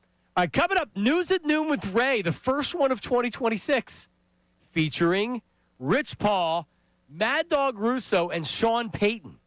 That's coming up next. Middays with Marks, 97.5 The Fanatic. Now on 97.5 The Fanatic Sports Update. Regular season finale. I'm Ray Dunn with this Fanatic Sports Update. Eagles play the Commanders on Sunday at 4:25. They'll be resting a number of their starters, including quarterback Jalen Hurts. That gives Tanner McKee his second career start. McKee was asked about his excitement at his locker earlier this week. Obviously super excited for the opportunity, but, feel like each week leading up I've been preparing like I'm going to play in case I do. And so I feel like the preparation's been pretty similar. It's nice to get more reps in practice, obviously. But yeah, just really excited for the opportunity. Speaking of practice, Jalen Carter, Nakobe Dean, Dallas Goedert, Lane Johnson, and Jalen Phillips all did not practice yesterday. Last night, the 76ers won 123-108 over the Mavericks. Back-to-back wins for the team with the Big Three all playing. They'll play the Knicks at Madison Square Garden tomorrow at 7:30. Flyers of the Oilers tomorrow at 3:30. You can listen to both those games right here on The Fanatic. This update is brought to you by the Crohn's and Colitis Foundation. The Crohn's and Colitis Foundation has been at the forefront of inflammatory bowel disease research and care for over 50 years. Learn more about research, education, and support at Crohn'sColitisFoundation.org. I'm Ray Dunn, your home for the Sixers, Flyers, the best birds talk in town. 97.5 The Fanatic and 97.5thefanatic.com.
Mike Gill out.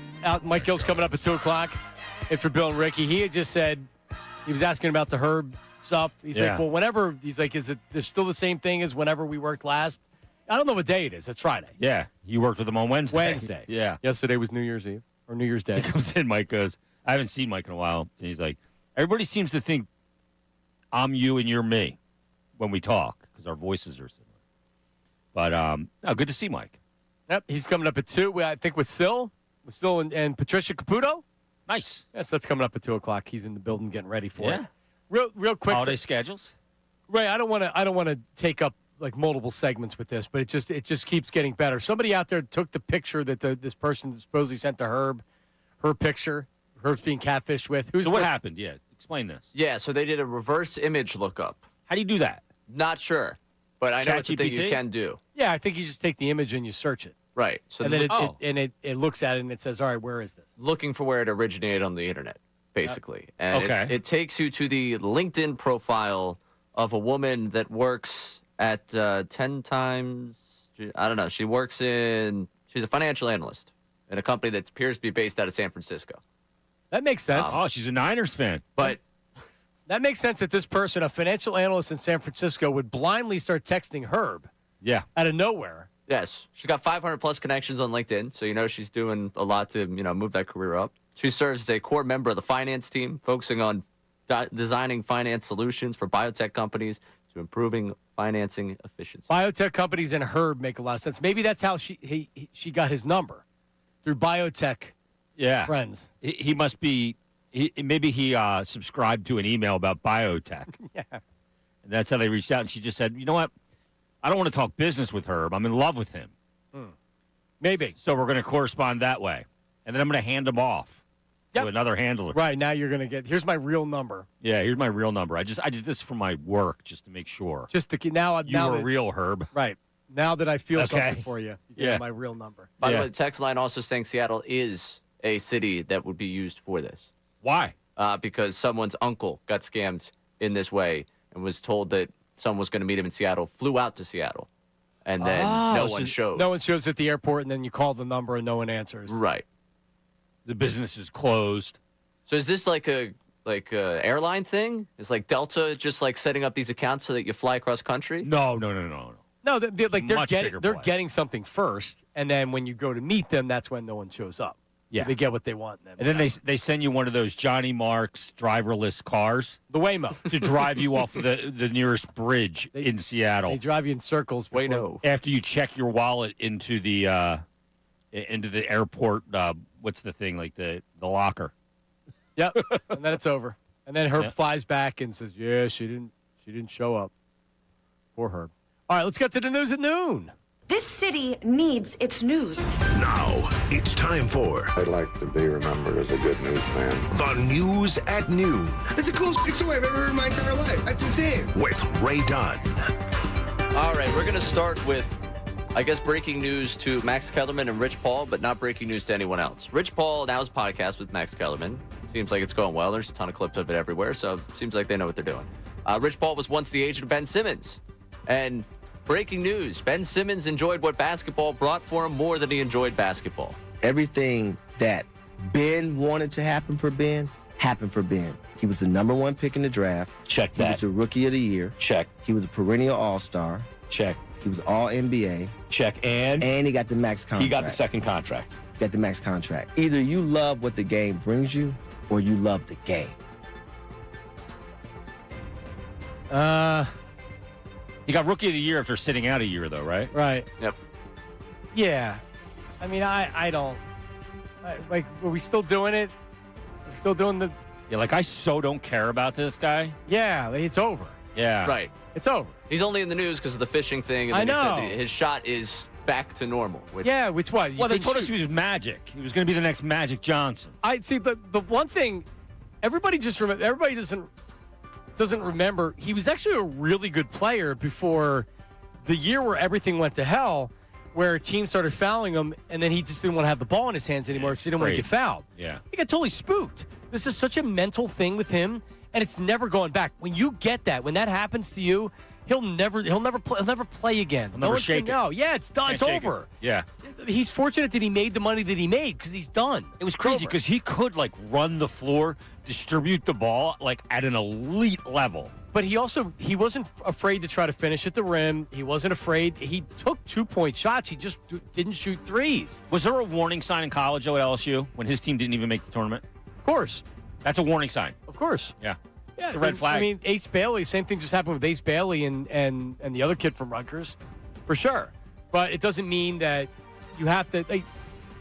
Ben Simmons, I remember specifically one game where he made a three, and the entire crowd and the bench. Oh, they went nuts. They went nuts, and my reaction was, you know what? You just embarrassed him. Yeah. You're treating him like a kid. There's something wrong with him, and it wasn't meant to be like that. Like he was one of those videos of a mentally challenged kid making a three in a high school game. Yeah, yes, it was the kid. Yeah. Yes, exactly right. Exactly right. Yeah, it was the autistic kid that was on the basketball team that they put in the manager. And three. Yeah. And that's what it was. That's what it felt like doing it. And I don't think he ever was the same again. I agree with you. I felt like that was more embarrassing than it was celebratory. Good fun. Yeah. Yeah, it wasn't. Anyway. All right, Ray. All right, up next here, Mad Dog, upset at the NFL for not paying off Week 18 for the schedule makers or for Fox or CBS. Said they took everything that was intriguing about Week 18 and they left them with nothing. I understand they didn't have a lot to work with games. They left CBS and Fox with absolutely nothing on Sunday. There's nothing to watch. The Sunday night game is fine, but there's nothing in the daytime to watch. They gave all the good games to the prime time. You got to leave one of these games here for Sunday afternoon at 4:30. Why? Because I want to sit there and watch. It's the last week of the year. I got to have something to watch. There is nothing to watch on Sunday. Well, the Eagles matter and the Bears game matters. The problem is the Chargers aren't playing their There's two players. winning get-ins, aren't there, this weekend, though? Are they all the primetime games? It's the primetime game. Yeah. It's the Saturday's really good. Carolina, Tampa's the early, and then Seattle, San Francisco's late. So could you have given a better game?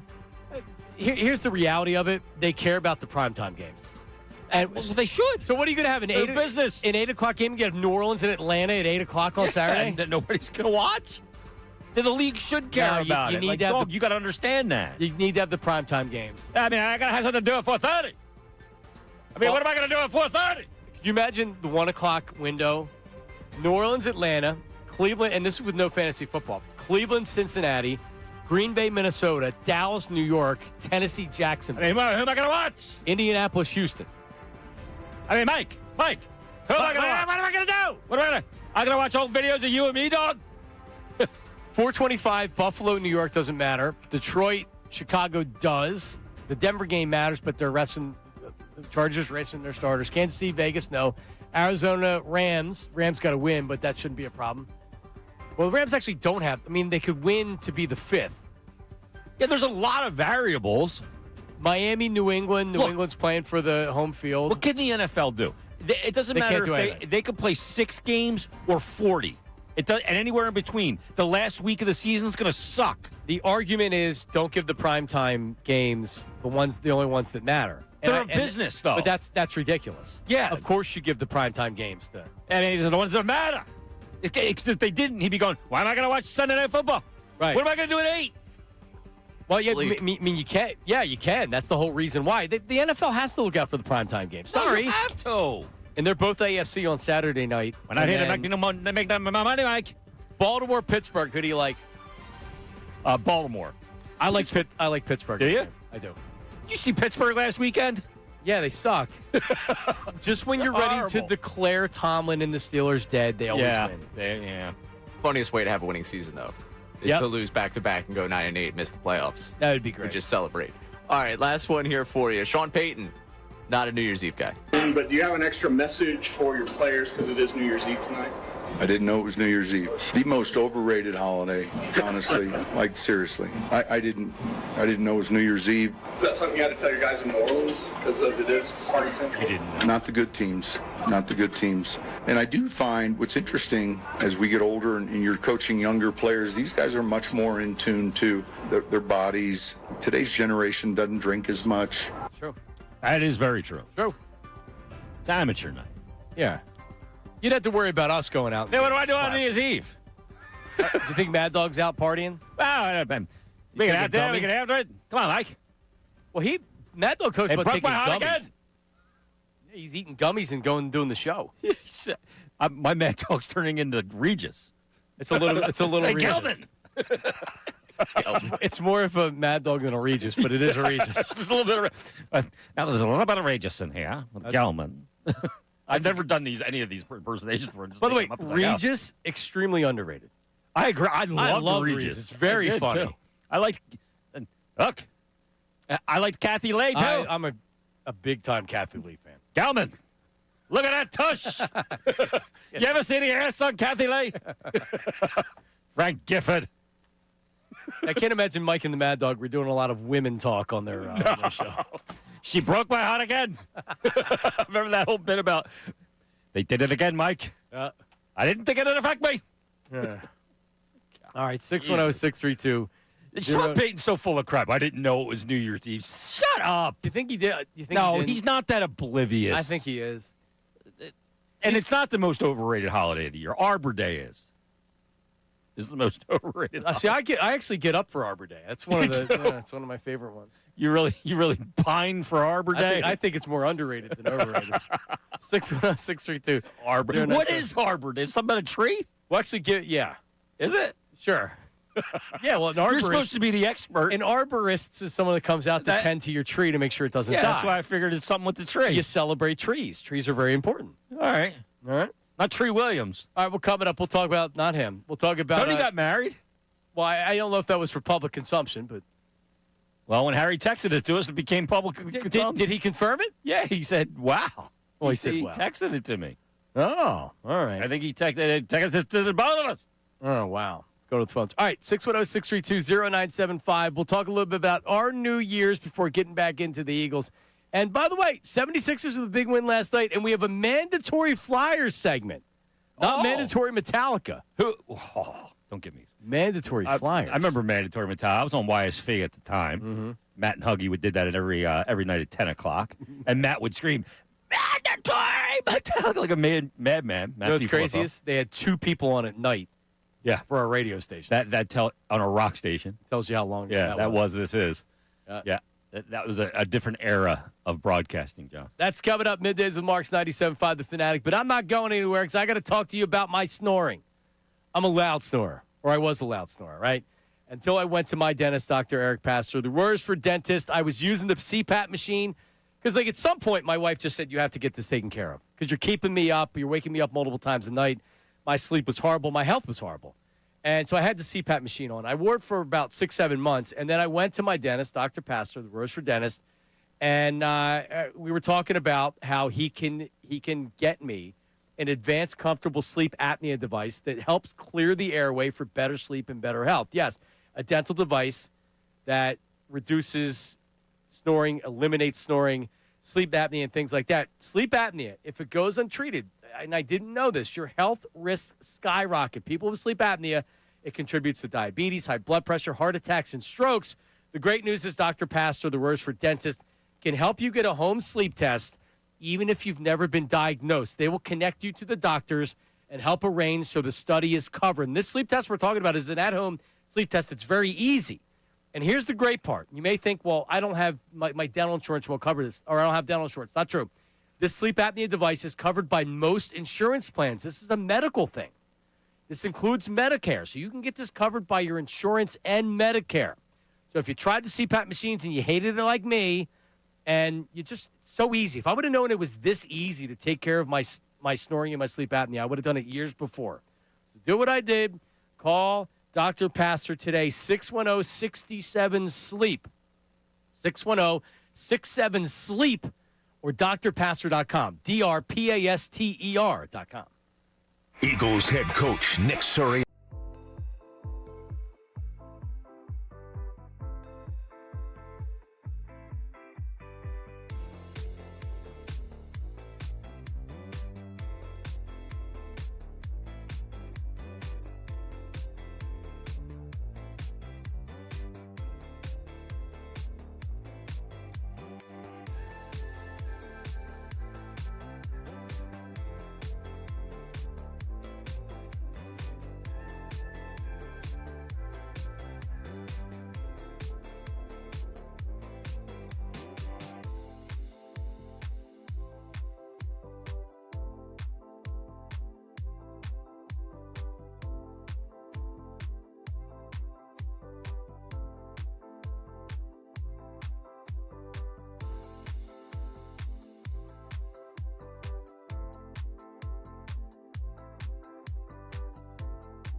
group, and he said, "Yo, management is in the office today. I'm here. I heard you say that earlier." Hey, we do have some people in. And some people listening. We do. We have people listening? Allegedly. Yeah. Okay. All right. No, I didn't know if something specific. Like, did you get a Oh, text no, or I didn't get any text, no. Oh, all right. Yeah, but normally they listen. Yeah. So, what you going to do? What you going to do? What'd you do on New Year's Eve, Ray? Just went over with friends, hung out with some people. Very, very low-key. So why are you being so vague in what you did? Don't think that's vague at all. Went over to a friend's place, hung out with some friends. That was about it. So I asked, Jason's back now. I asked Ray what he did for New Year's, and he said, went over with friends, hung out, and that was it. And I said, you're being vague, and he said, that's not being vague. It's being vague. Did you want me to count the number of beers? Like, I don't know which. No, I mean, all right, maybe it's not vague, but it's not it doesn't sound like a lot of fun. You're a wild man. Yeah. How old are you? I don't want to pay for the bar ticket, though. That's kind of where I'm at. Yeah, the bars on New Year's Eve are. No, that's something. amateur night. Yeah, or something. Right. So I've also had fun at bars on New Year's Eve. But so you just how many people were at the house? 10 of us. If you blew on a breathalyzer, what would your blood alcohol level be? Not great. Definitely not great. By the time you weren't driving around. No, I was somewhere where I could walk. That's the whole thing. I don't want to get into Uber. I don't want to go to a bar and pay for a bar. So you're limited in where you can go. And we used to have a good apartment for hosting people, and we would host New Year's Eve. We don't have that apartment anymore. So my options were kind of limited. You look so uncomfortable talking about this. Yeah, Like, well, everyone's expecting some pants. grand New Year's Eve, and the exact response to all this is going to be, "Wow, Ray, what a lame New Year's." And in a way, yeah. Was Ray doing play-by-play when the ball dropped? Did you watch the ball drop? Yes. Are you a CNN or a We had Ryan CNN. Seacrest? We had What, CNN? CNN? Yeah. Jason? CNN was on in my house. I was doing the game, the Flyers Calgary. Because that was a 9:35 Eastern start. Yep. So I was doing the game, so I didn't see it. So what wife happens? Almost made it to midnight. She didn't. She made it to 11:40. Huh. And that was it. So what do they do at the? Do they acknowledge that it's 12 o'clock on the East Coast during the puck? They're like, and Mitchkov dumps it in. And by the way, Happy New Year to everybody back in Philadelphia. They may have. I don't know even- if Tim did or not. I'm not sure. Probably not. He probably kept it straight. Okay. All right. Obvious reasons. Yeah, I mean, I didn't even want to bring up necessarily say his name. All right, so Ray had a low key night, which is fine. Yeah. No, it was a single night. No, you didn't come with with a lady friend. Nope. Single night. Just me, beers, friends. That's it. Okay. All right. Jason, I'm being accused right now of eating my daughter's sandwich. You ate my sandwich for what? I said it's on the top shelf in the refrigerator. I had to move things around to put this. So she had a sandwich that was left over, or it was like one of those ones you buy at Wegmans. Okay, a pre-made sandwich. Yeah, and no, I did not eat it. I usually do eat their food, but I did. Well, it's up top. Yeah, I moved it up top. All right, good for you. I actually, so I have my 10-year-old's my oldest, and I have an 8-year-old. The 4-year-old's obviously not staying up. They asked to stay up. They're like, we want to stay up till noon. Yeah, or till noon to midnight. And last year because my wife and I we set the alarm for 11:50.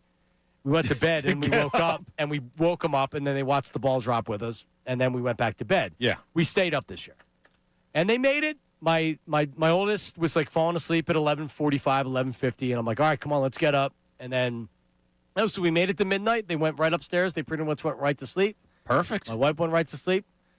We watched. We were Seacrest. We were Dick Clark New Year. Yep, New Year's ABC. Rockin' Eve. So Diana Ross comes out. Wow. She at 81 still years alive. old. 81 years old. And she's the act before they go to the last commercial break before they come back. And then they bring her up on for when they're dropping, they're doing the countdown. Yeah. She performs a good. It was almost like a Super Bowl where she does a couple of her montage. It's a montage of her hits. She did, I think 3 or 4. And there's obviously a track behind her. She's not just singing by herself. Yeah. 81 years old. Looked fantastic. Yeah. Was moving around like she was Crazy to me. 61. Yeah. It literally made my night to see Diana Ross up there, even though it's like, she's more or less lip syncing or just singing along. But there were points where she was belting out notes and you could hear her. Yeah. It was unbelievable. It At really was. 81 years old. 81. That's unbelievable. The one that caught my eye, and I'll see if it caught Ray's eye, where I had a how about that? No way. I know exactly. Shakira. Oh, yeah. Yeah. Shakira on CNN? How about that? Around 11:45. Yep. Best way to end the year. What? I mean, absolute dime to this day. Yeah, she's fantastic. And she did Hips Don't Lie. Of course. And I don't care if she sung a note or not. I don't think she sang. On, like, the way she can move her hips is insane. Hips told the truth. I'm looking at. She was in China. I thought she was at the Hard Rock. She was at the Hard Rock in Florida. No, I'm Google imaging and it says live in China. No, I'll bring up the video for you. No, I'm looking at it right now. First of all, the outfit, phenomenal. Like gray sequined outfit. Exactly. Like a beige. Yeah, I think Shakira's beautiful. The room stopped. Beautiful. Yeah, she was show-stopping. Yeah. Yeah. Great way to end the year. I think she may have convinced Andy Cohen and Anderson Cooper to consider which team they were playing for. to be heterosexual. Holy cow. So, yeah, she was unreal. So 50 Cent, this was definitely before midnight because we didn't see anything after midnight. 50 Cent comes out for In the Club, and this is probably in the club, right? In the club. Okay. Because he's into having sex, not into making love. So come give me a hug. I have an 8 and a 10-year-old right there. Yeah. Okay. And it's like, okay. I'm like, where's the remote? I'm like, honey, where's the remote? And my wife's oblivious because she's like falling asleep. I'm like, honey, where's the remote? Yeah, please, remote. Dan it. So we just watched the whole thing, and they were like, he's terrible. And I'm like, yeah, he is. He's horrible. No, never listen. That was good. My one daughter was freaking out because of the Stranger Things thing. I could hear her screaming upstairs. I've never seen an episode. But it was the finale? Jim Antez, our sales executive, I just saw him. He had said that he watched it last night. Yeah. Are you a fan? I've never watched it. Ray? Never watched it. Fits under the category too many people talked about. Told me to watch it. I'm out. Yeah. We're kindred spirits with that. Yeah, like, no, you got to watch it. No, actually, don't. Actually, now I know I don't. Game of Thrones, same thing. Oh, you have to watch it. No, I don't. Like, I tried to watch. Like, I love that era of pieces or content, like Game of Thrones. But every when I want to binge watch something, I want to watch like 6 episodes in a row. Right. Like Homeland, you can watch like 6 in a row. Right. Or like Sons of Anarchy. But I felt like Game of Thrones was too heavy to do that. You couldn't watch. I felt exhausted after an episode. Yeah. I never watched Game of Thrones. So I never did it. Never seen it. Yeah. But I binge watch like Banshee and all these shows. Dexter, I did that with.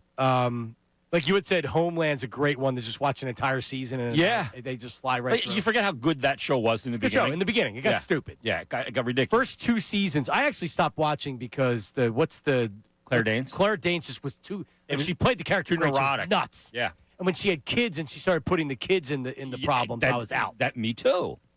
That's when I the show lost me. Yeah, I was out. All right, coming up. What does this game mean for Tanner McKee and the Eagles? We'll get into that. We have some phone calls coming up as well. Middays with Marks, 97.5 The Fanatic. Now on 97.5 The Fanatic Sports Update. Regular season finale. I'm Ray Dunn with this Fanatic Sports Update. Eagles play the Commanders on Sunday. They'll be resting a number of their stars, including quarterback Jalen Hurts. It opens the door for Tanner McKee to get his second career start. Obviously, this offense, a big storyline throughout the entire season. Earlier this week, Kevin Patullo talking about this offense and whether or not there's a switch they can flip. I wouldn't say there's a switch. I think we've been a little inconsistent, and we know we have it in us to do what we need to do because we've done it in spots. And that's what we got to really lean into and press into and be detailed and do what we have to do. See if they can find some rhythm come postseason time. Again, no starters or not a lot of starters for the finale against the Commanders. 76ers last night won 123-108 over the Mavericks. Back-to-back wins for the team with the big three active and playing together. They'll play the Knicks tomorrow at Madison Square Garden at 7:30. Flyers have the Oilers tomorrow at 3:30. Both those games you catch right here on The Fanatic. This update brought to you by the Positive Coaching Alliance. Questions about youth or high school sports? Positive Coaching Alliance can help. PCA, a national nonprofit organization, develops better athletes and better people through youth and high school sports. Info at positivecoach.org. I'm Ray Dunn on your home for the Sixers, Flyers, the best birds talk in town. 97.5 The Fanatic and 97.5thefanatic.com.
obviously super excited for the opportunity. But, I feel like each week leading up, I've been preparing like I'm going to play in case I do.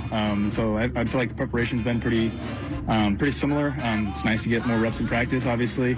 But yeah, just really excited for the opportunity. Tanner McKay. Wonder what Tim McManus thinks. He's coming up at 12:55. Nice tease.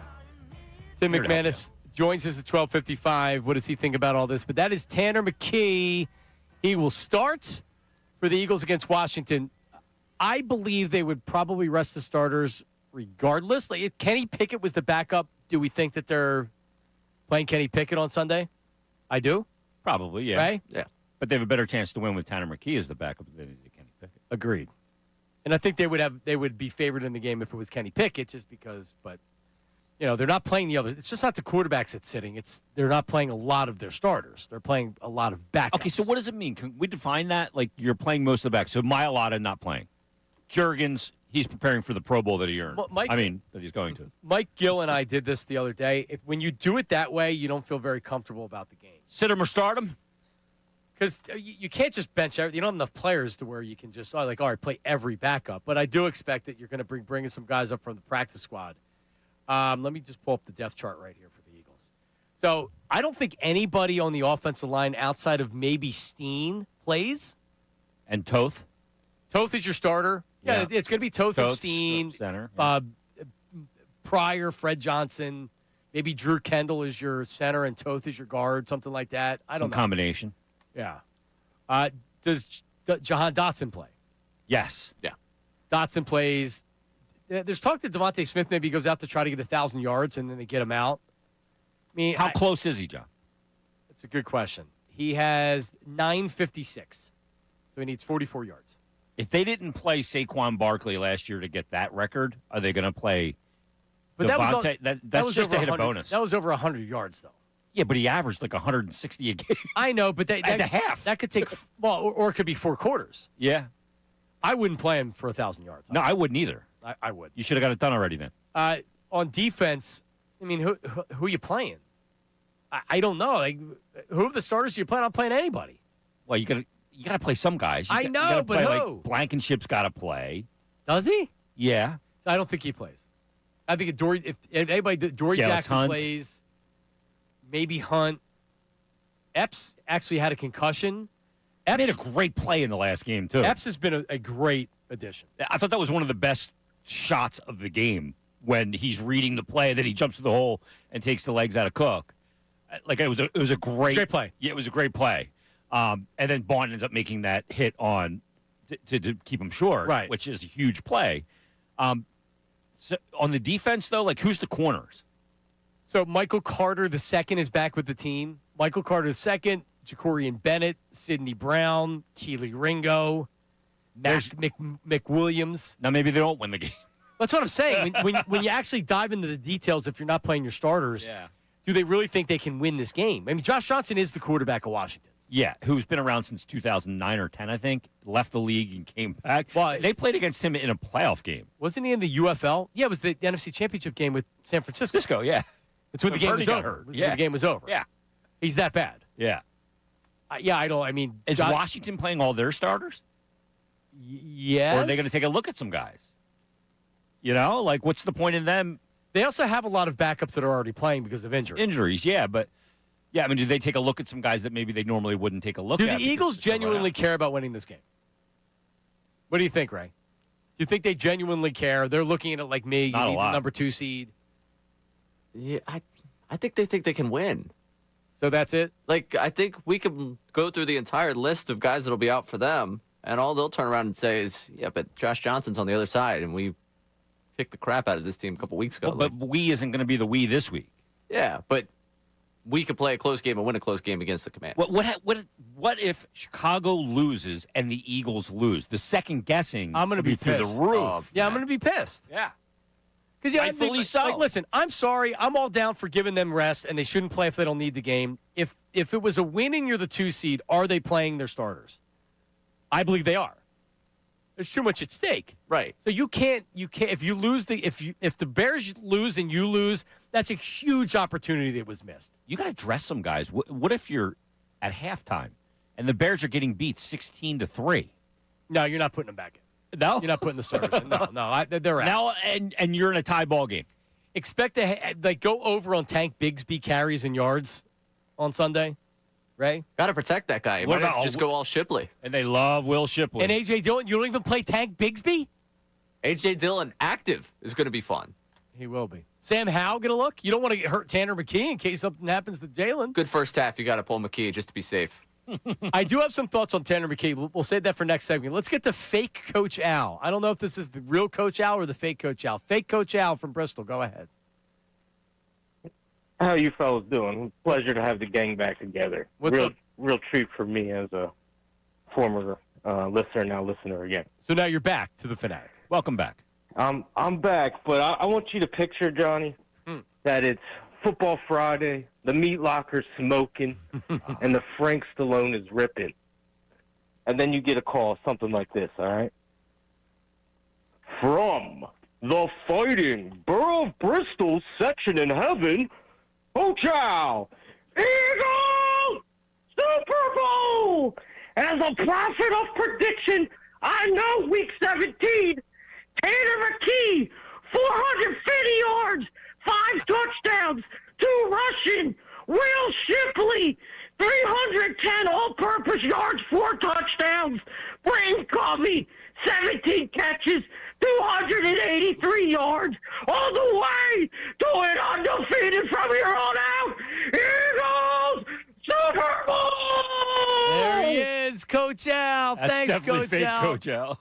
Good stuff, man. Of course I remember it. Call again, fake Coach Al. Do you remember it, Jason? Oh, my God, yeah. So Anthony used to play this song called "The End" by Frank Stallone.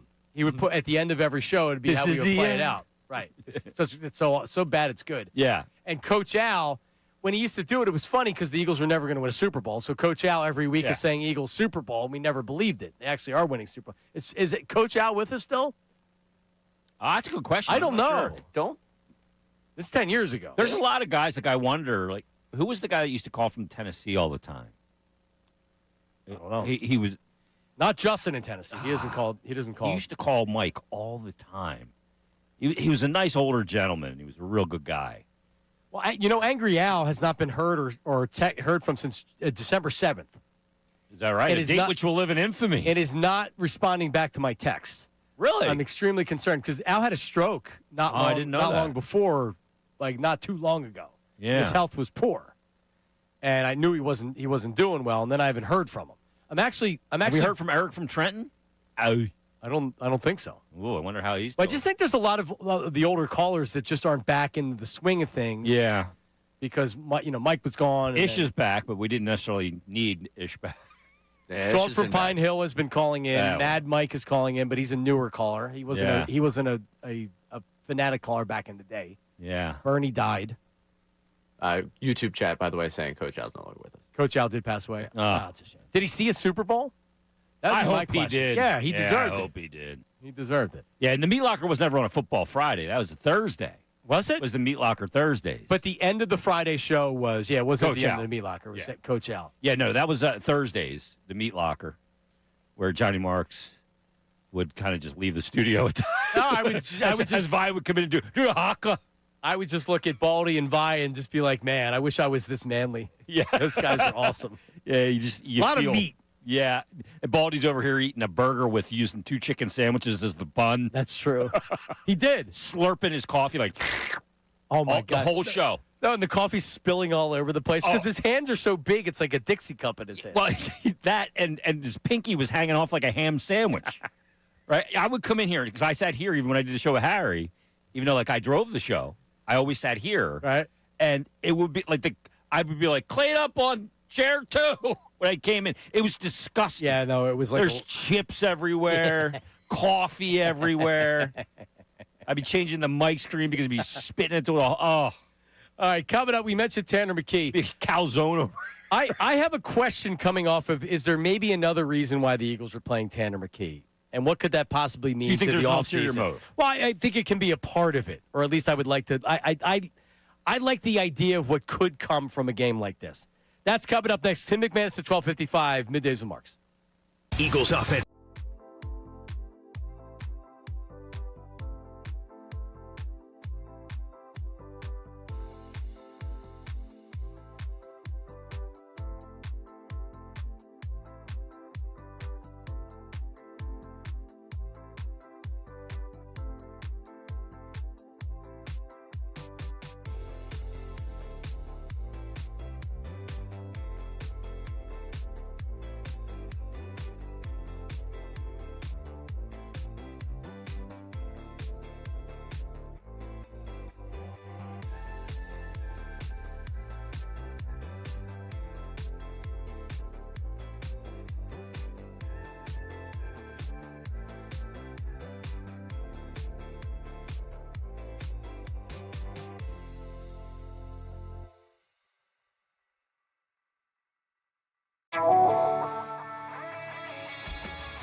this out.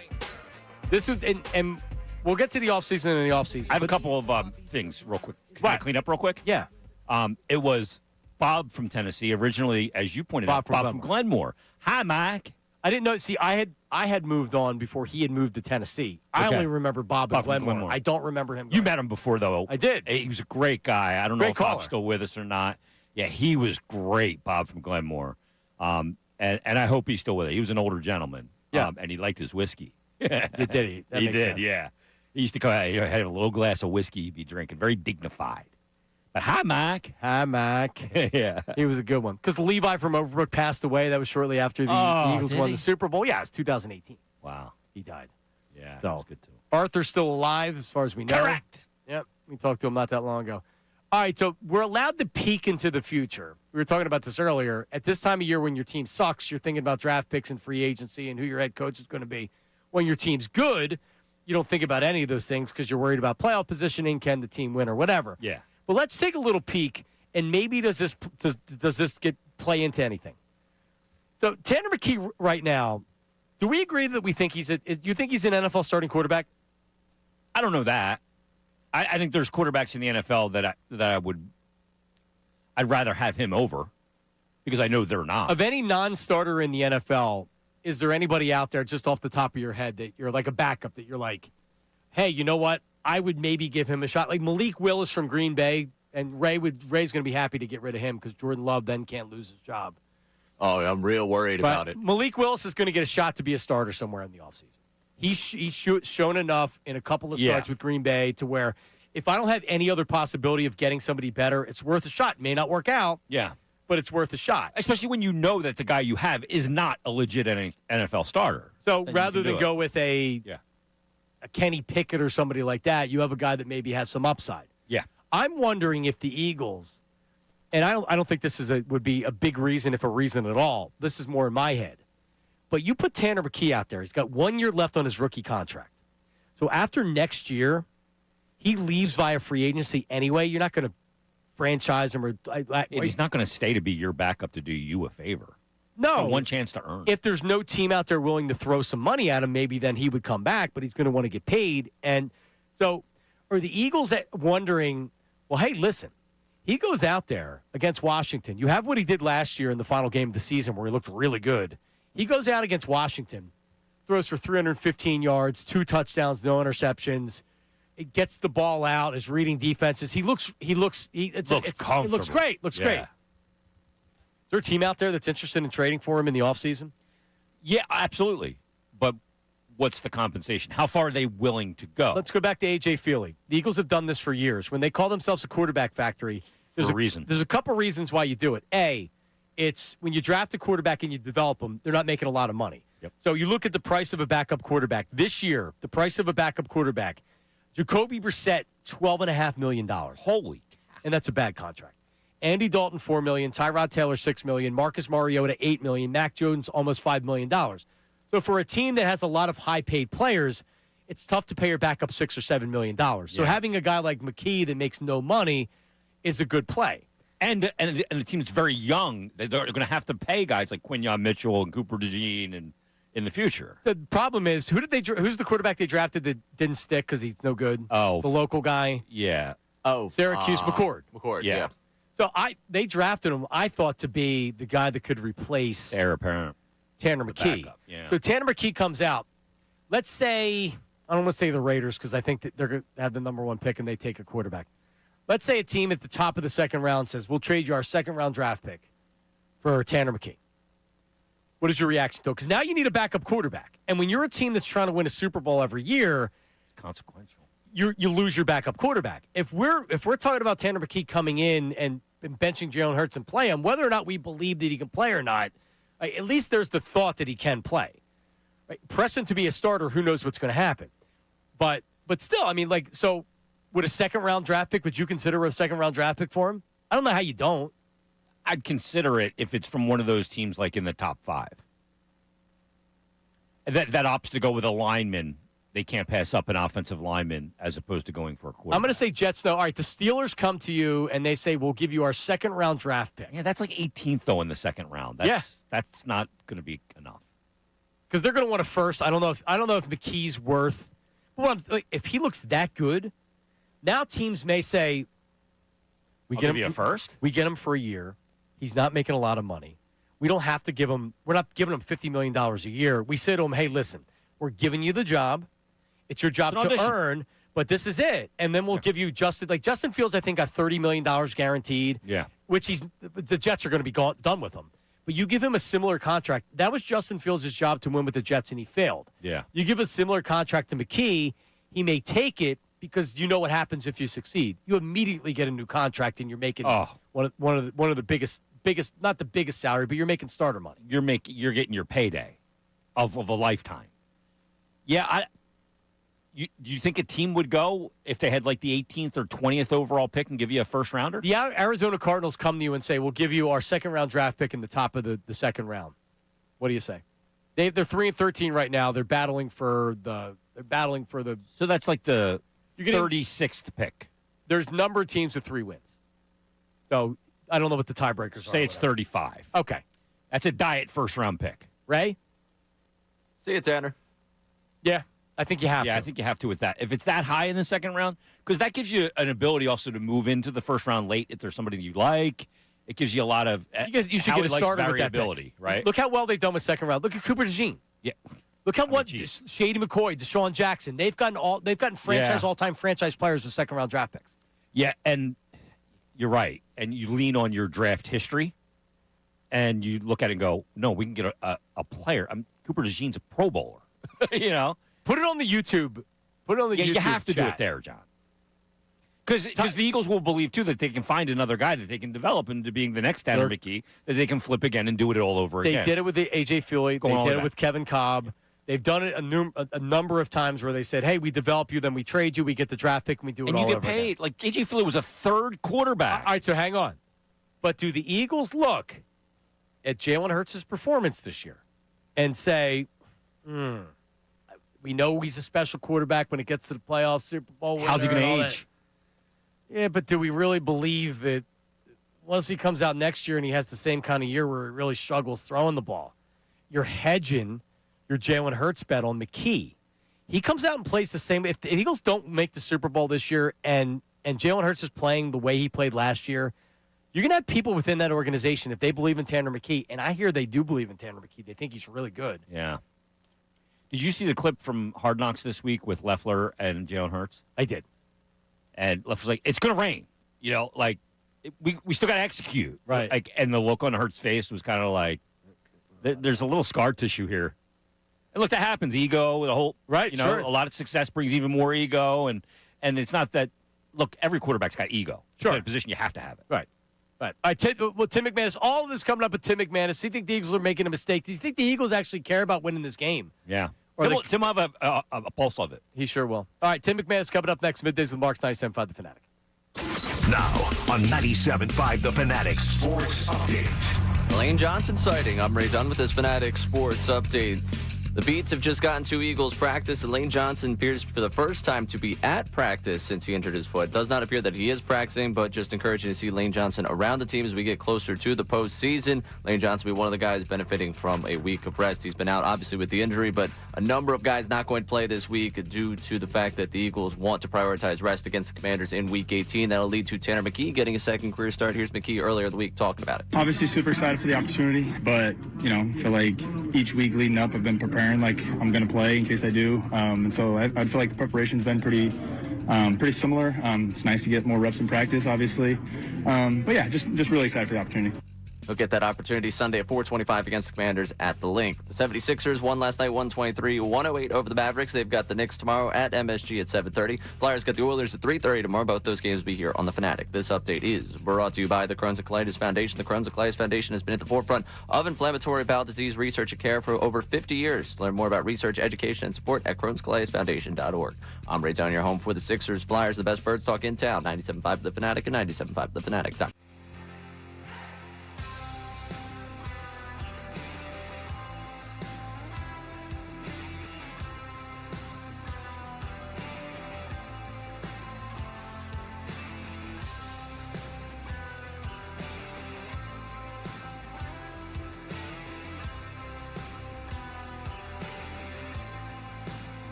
Salciunas is here. Doing a good job. Well, not from you, from everybody else. It's a nice change up. Back to the meeting. Yeah, little To the meeting. little heavy. Life. This isn't heavy. Oh, not to you. This is King Nothing Metallica from the Load album. Not heavy. Sounds like a Flyers broadcast from 2004. Coming back to break. Well, yeah, I was controlling it a little more then. You get a little Lamb of God and Megadeth in there, too. Of course. Oh, man. Joining us right now, as he does every Friday on the Comcast Business Hotline, is ESPN's Tim McManus as the Eagles wrap up their regular season coming up on Sunday against Washington. What is going on, Tim? Happy New Year. What's up, boys? Happy New Year. All right. Did the Eagles make the right decision in resting their starters? Yes, I think they did. It can backfire on them, Johnny. I mean, there is the scenario where the things fall the right way. Chicago loses, and they had it right there, and then they end up having a more difficult path to Santa Clara. There's no question about that. But I think not knowing for sure that starting your guys would result in a better seed and risking one of those guys getting injured, plus not giving him the rest. So talking with Jordan Mailata in the locker room this week, I asked him, like, what's the tangible benefit of getting this week off? Like, what's your body feeling like? And then what is the result when you have this kind of rest? The first thing he went to actually was the mental side of things. He said, no offense, but I can't even begin to explain to somebody who hasn't gone through it, like what the mental load is when you're trying to game plan for a week. So they get their brains a little bit of a rest, and then obviously the physical side of that as well. I think that will serve them, well as they head into the postseason after another marathon season, which was on top of a Super Bowl run. So yeah, it's not like as clear cut as some other scenarios, but I think it was the right decision. That's interesting. Just that mental aspect to be able to exhale and not have to worry about it for a week from my lot. Tim, what does it look like? What does resting your starters look like? It's not all of them. It's not 22 guys. What does it look like? Yeah, so the numbers game, Jason, to your point, you can't have everybody on the sideline. So there'll be some guys who are just flat inactive, and that'll include, obviously, some of the guys that are injured, like Jalen Carter popped up with a hip injury, so he'll be sidelined. We know, like, Lane Johnson and all those guys will be sidelined. Jalen Phillips is on the injury report, Marcus Epps. So there'll be a host of them that are just down, and then there'll be some that are dressing in case of emergency. But we know, like, guys up front, like Cam Jurgens and Landon Dickerson, Mailata, they all need the rest, so they'll be down. But when you get into the numbers game, like maybe Tyler Steen could be up. On the defensive side, it looks like Brandon Graham will be up, and maybe another guy like Moro Ojomo. Like, you just have to have some guys that play and are active, and then others that are in the ready just in case somebody goes down with an injury. So it'll be sort of a mix and match with a lot of the key guys not seeing action, including Jalen Hurts, which gives an opportunity for Tanner McKee to get out there. Is there a rule about how many starters have to play? I mean, you can only have, like, you have so many guys active. So that's but the NFL doesn't mandate 48-man. You have a 48-man roster, but it's like, yeah, you don't have to. Okay. You don't have to play all those guys. Right, and they can elevate some guys from the practice squad. Do you think that some of this is that they believe they can win the game with Tanner McKee? Right, like, because you're right. It's out of your control. If they were playing a win and you're the number 2 seed, I think this is being done totally different. But the fact that you're relying on another team that's playing at the same time to have to lose a game, I don't think what I'm saying is I don't think the Eagles are okay with being the number 3 seed, that they believe that they can actually legitimately win the game with Tanner McKee. Do you think that plays into it, that they're saying, like, hey, well, yeah, we want to rest the starters, yes, but we can also win with our backups? Definitely. They feel pretty good. Like, talking to some people behind the scenes, they feel pretty good that they can win this game. And I think they can. I don't think it's out of the realm of possibility. If you're just talking about quarterbacks, it's Josh Johnson versus Tanner McKee. I mean, which way would you lean there? For me, I'd lean McKee. I'm very high on Tanner McKee as a quarterback. I think he's actually going to be a really good pro and starter eventually in this league. And every time he shows, it's been a limited sample size, but the times that he's gotten opportunity, he's really maximized and has looked awesome. And guys, glow about him behind the scenes. Now, of course, this team isn't as deep as it has been in previous years. So, like, how's the offensive line going to look and those kind of things? It's not like a walk away, but yeah, I think they can win that. And I think that it does factor into their thinking. I'm so glad that you said that about Tanner McKee, and we're talking to Tim McManus, ESPN. The segment before you came on, I was just saying, like, all right, let's just look at the offseason a little bit here. Tanner McKee comes out, and he balls out. He looks great against Washington on Sunday. He has 1 year left on his contract, and the Eagles have shown that they're willing to trade the backup quarterback to get, in many cases, second-round draft picks. Do you think that in the offseason, if this plays out, do they look to move on from him to try to get some draft capital, or is this too important of a position to where we don't even know who the backup would be? And if they really do think that highly of Tanner McKee, maybe it's also a hedge if Jalen Hurts struggles again next year. What do you think the Eagles will do if McKee plays well and there's some interest in there in him being a quarterback somewhere else? Yeah, John, you're hitting on a really fascinating off-season storyline. I do believe that he'll end up getting moved, because this is the last time really that you can get value for him. And I can tell you for a fact that there was interest in him last offseason. The Eagles were pretty steady in their approach of, we're not going to move him. He's too important for this particular season. So I think they could have got a pretty good draft pick, honestly, last offseason. And if he puts together another strong game against Washington, which is highly possible, then I think his price goes up even higher. And, you do have to weigh that versus, well, if we do believe in this guy, how can we keep him in the building? And so that has to be part of the thought process. But also, you're going to lose control here before long.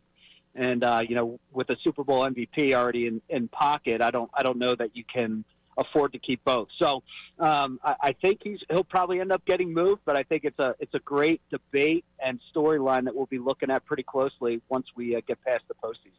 Tim, last week it seemed like Nick Sirianni kind of maybe threw Kevin Patullo under the bus a little bit about some of his play calls.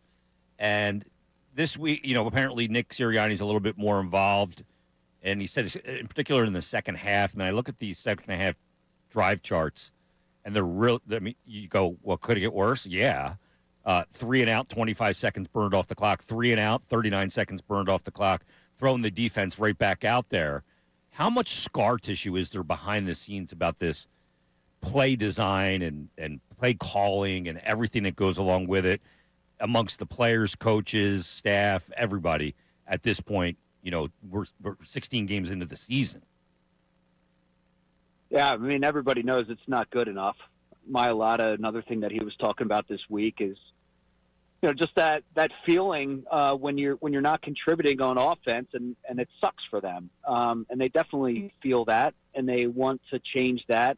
And now you're getting to the point where, the hay's in the barn when you're talking about the regular season offense. It is what it is, and they have underwhelmed to a really high degree, Jason, when you consider this is the highest salaried offense in the entire league. Ooh. And they rank towards the bottom in all major statistical categories, with a huge exception, which would be red zone offense, where they're number one, which is kind of bizarre. And it's saved them. But yeah. And now there's this interesting dynamic, and the way that Hurts put it this week is that Sirianni is heavily involved in the offense, that it's swung to that degree. And you're right to point that out. My ears perked up when he was talking about Patullo. I didn't read it as him throwing it under the bus, but him, trying to take accountability for the second half by saying, I could have helped Kevin out by doing more. It's hard to envision a scenario now that the stakes are so high that Sirianni isn't going to continue to be hands-on when it comes to this offense, to try to figure out any possible way to fix it and to get it going in some kind of positive direction so that they can assist what obviously is one of the best defenses in the league. Yeah, we have to look ahead to the playoffs here, and it looks like they're going to be playing one of the West teams. They could end up being in the number 2 seed and play the Packers, but you could be facing the Rams or the Niners. How confident are you facing the Rams or the Niners Is this a heavy confidence in McManus where you're like, nah, the Eagles are playing at home, they have this, or is this very much up in the air with you? Toss up. I think it could go either way. It's all of these teams are flawed in the NFC. I think you can pick one side of the ball or a particular area of their game and be like, okay, that's a total weakness. We know the Eagles, it's the offense. With San Francisco, it's the defense. With the Rams, their defense has regressed of late, and their special teams has been a mess for all the season. Being at home obviously helps, but I honestly believe like there is no favorite in the NFC this year. I think that it depends on how you're playing at that particular game. And the Niners are really interesting because they haven't seen them, and they are red hot on offense right now.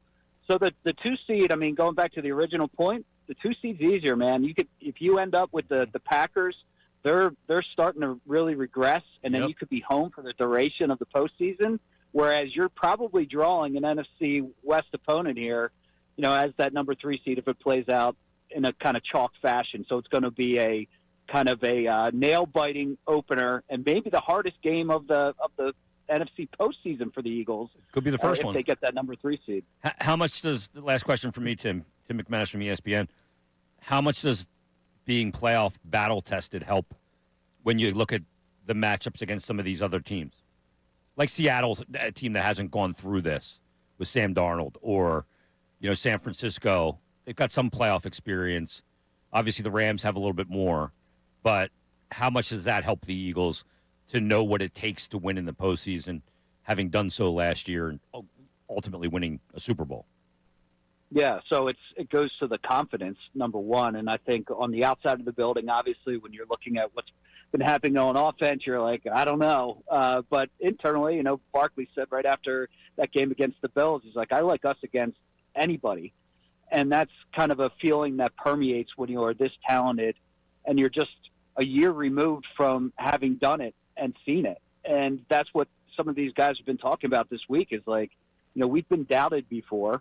We have done this before. So it feels like familiar space to them. Like it doesn't matter if it hasn't looked perfect. They feel capable and competent to go into the postseason and still accomplish their goals. So I think it is a significant factor. But if you're just talking about the fact of, all right, we know that this is a team that is built for January and February, obviously they have to prove it, but they feel pretty good about that fact going in. All right, Tim, you predicting a win on Sunday? Yeah, I'll predict a win. That was convincing. I feel it's like, it's the second stringers, right? So it gives kind of like a preseason feel. Like I don't know who to pick, but I do believe in Tanner McKee, and I think that I think the Eagles are going to have a little fight to them in this one. And I think that they'll pull out a win, and then let's see what happens with the Bears. Would it be fitting if Chicago loses and the Eagles lose? I'll be because they mad rest as everybody. hell, man. I will be mad. That's like the old Eagles me speaking. But what Tim was saying earlier, I've been saying all show. The number 2 seed is such a difference than number 3, especially the way that if Seattle's the number 1 seed, they could easily lose because they're facing an NFC West team. They may have to lead to a Super Bowl. It happened last year, so they better hope that they don't. They better hope they don't pass up the number 2 seed by resting their starters. Well, I'll have one eye on the box score of that Chicago game.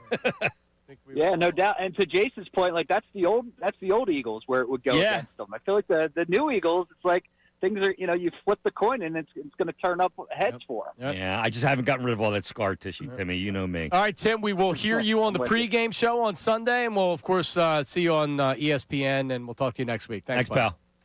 All right, boys. See ya. There he is, Tim McManus. He wasn't very convincing when you asked. He goes, yeah.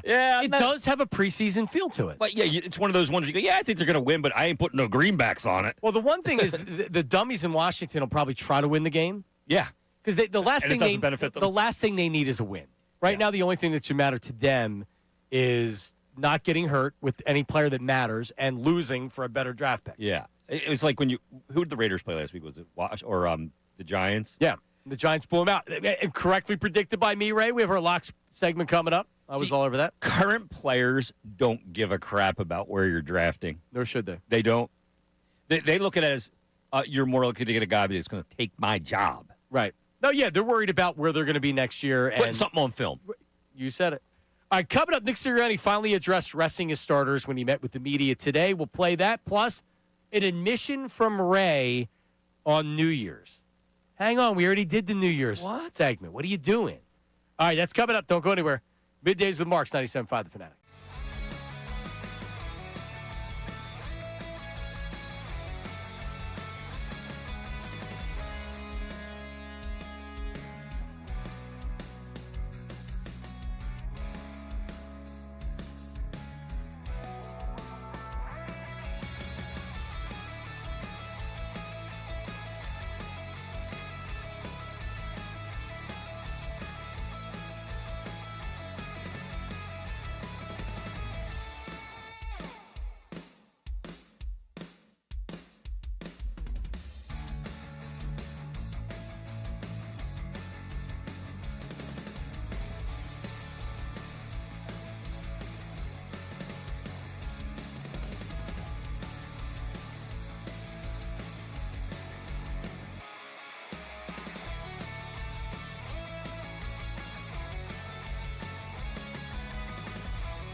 I can guarantee I can rest the starters, right? And so just thought that was the best thing for our football team right there. Feel really good about the guys that are going to go in there and play. Obviously, you can't rest everybody. You know, we've had a good week of practice. We're going in there to try to win the game with some guys that haven't played a ton of snaps on offense and defense, but obviously have contributed. But just felt like that was the best thing for the football team for this week moving forward.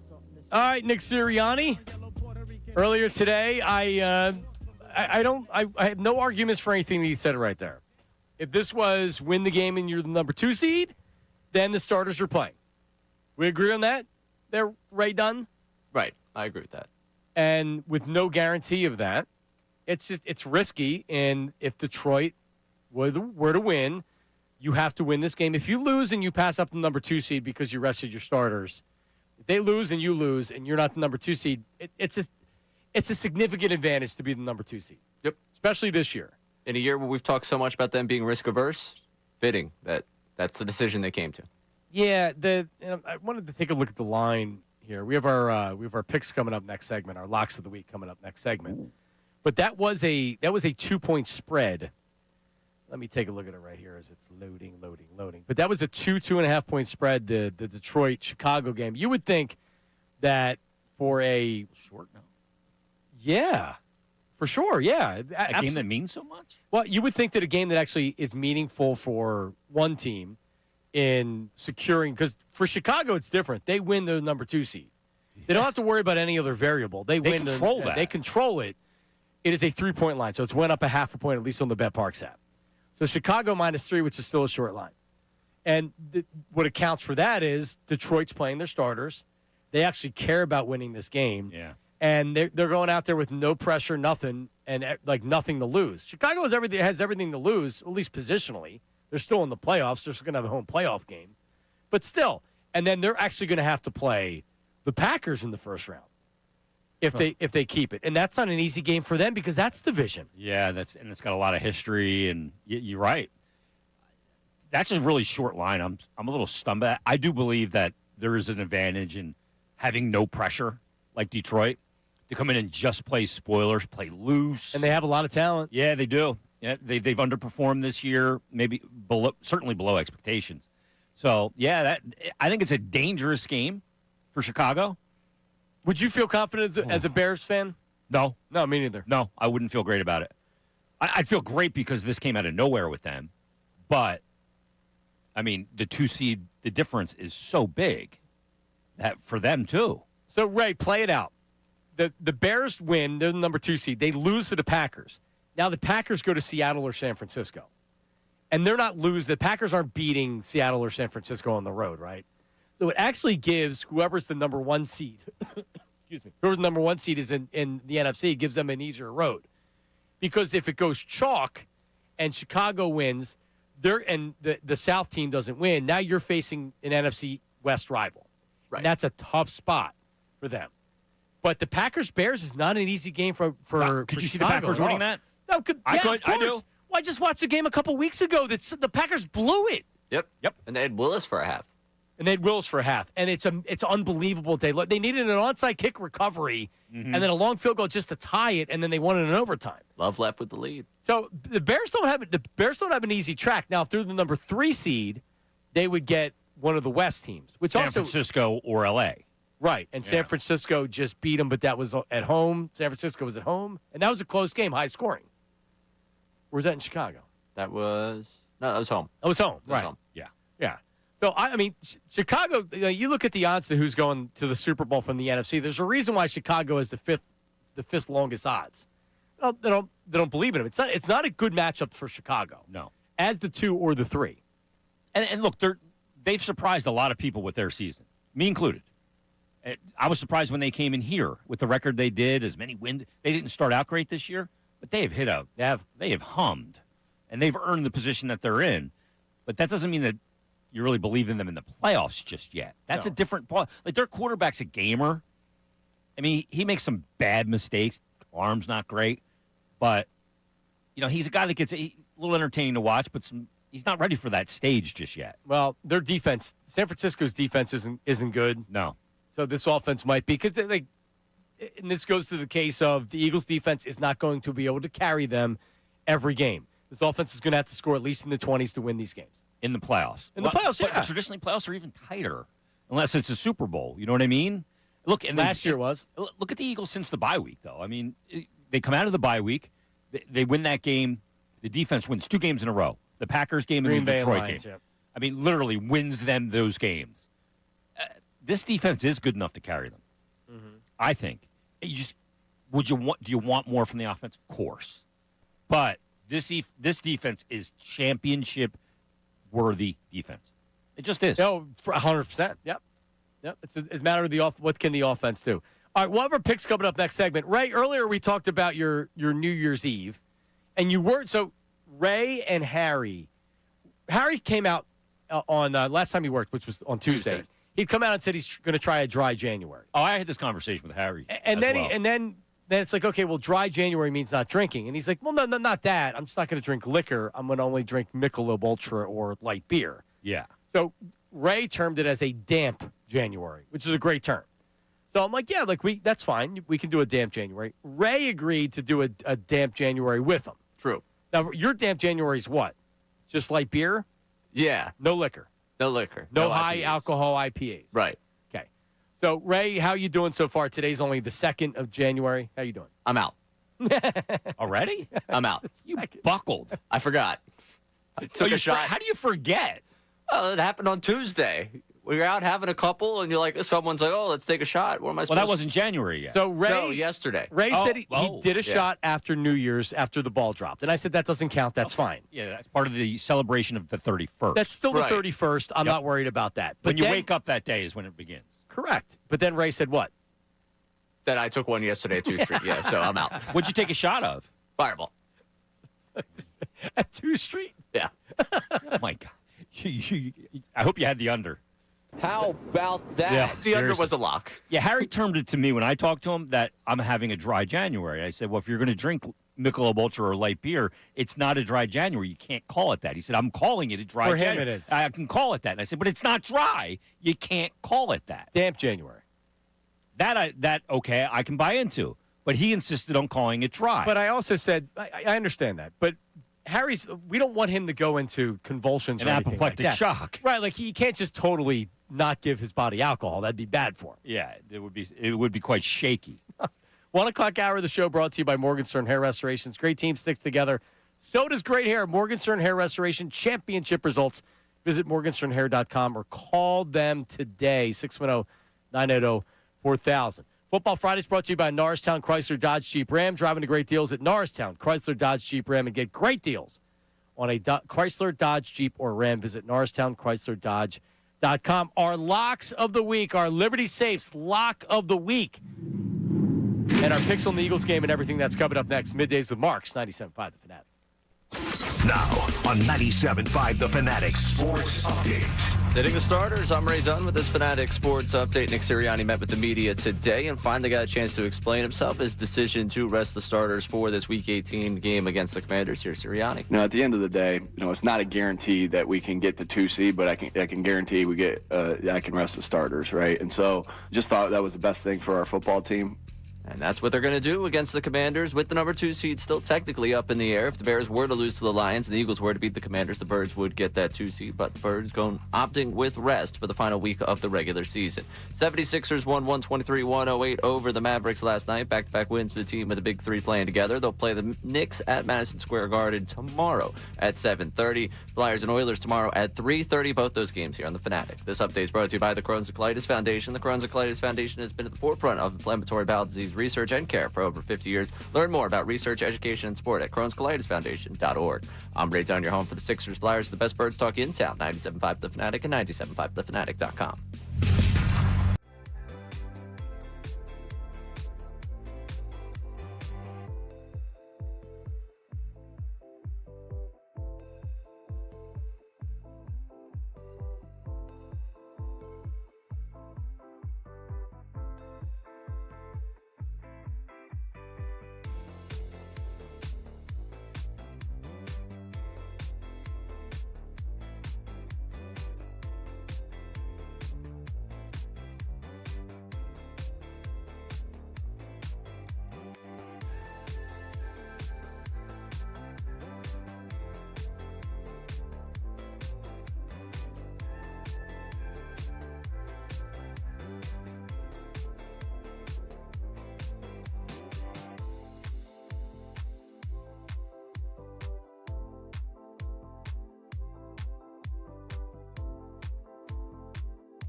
Unfiltered with Mike Gill, Silvana, and Patricia Caputo is coming up next.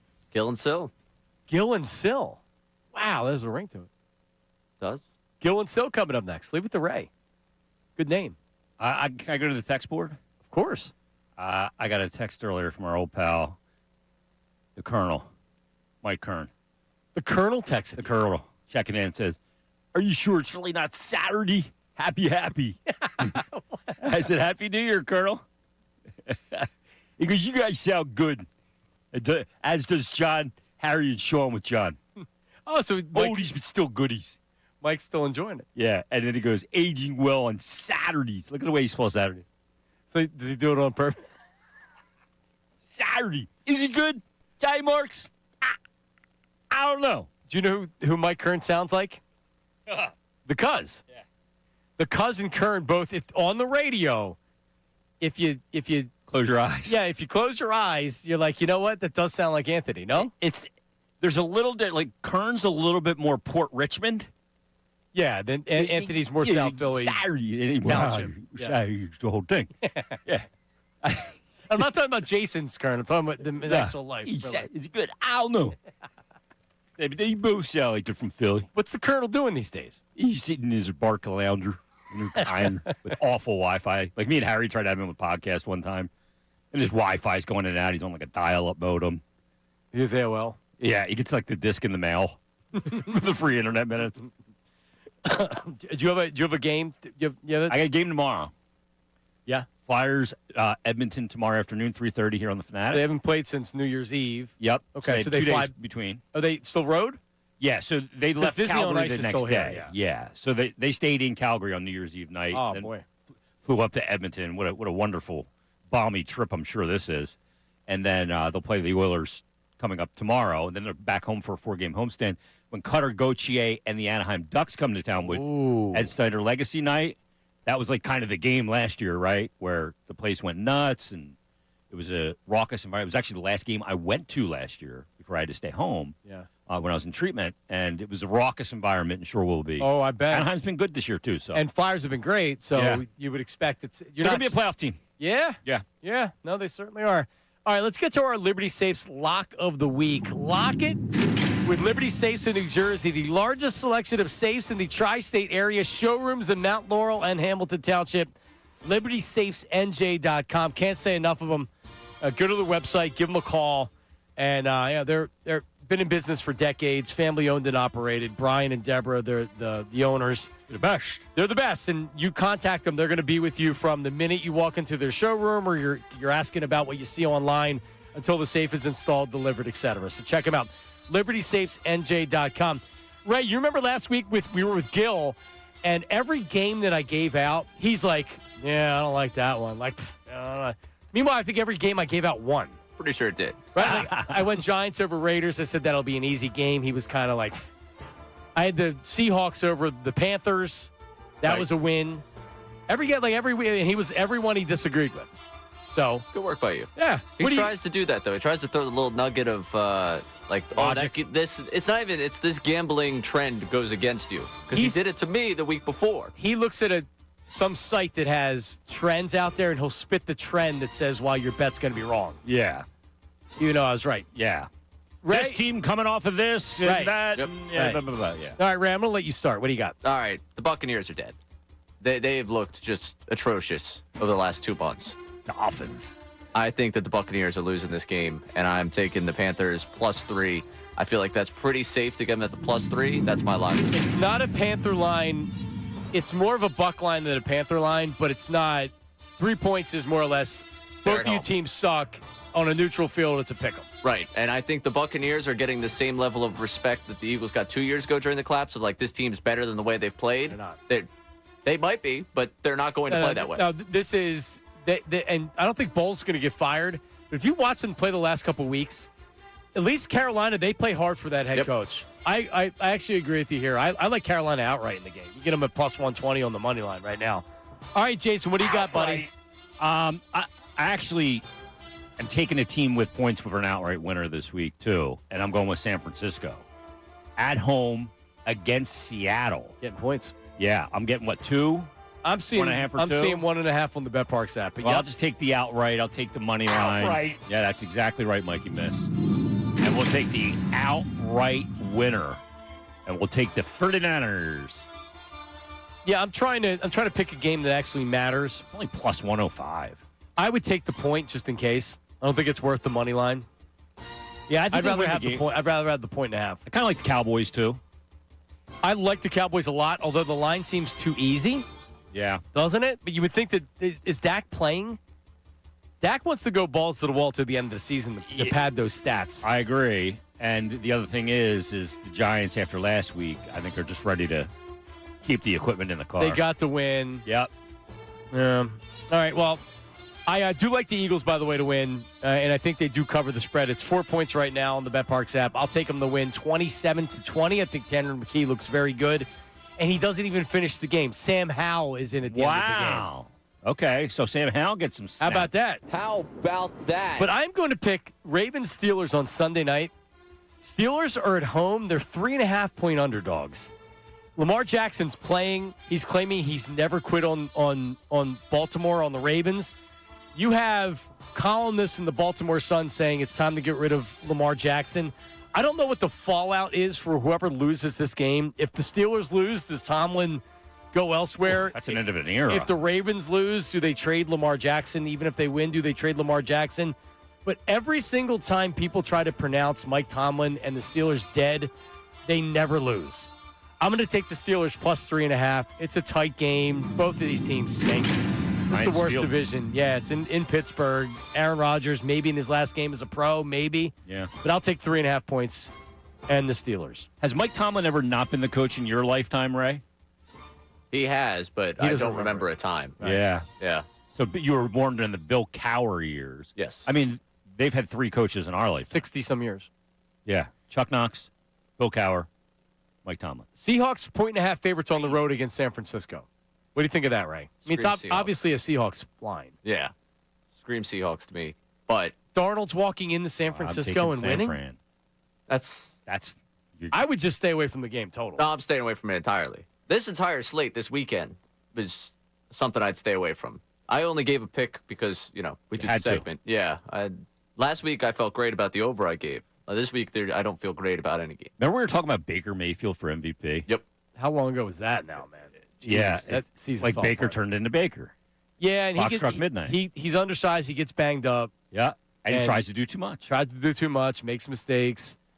He hasn't been the same since Harry May said he was all in on him. Correct. Is that right? Yeah, he wrote Harry it. made a proclamation on Baker Mayfield. Yeah, he did. Wow. Yep.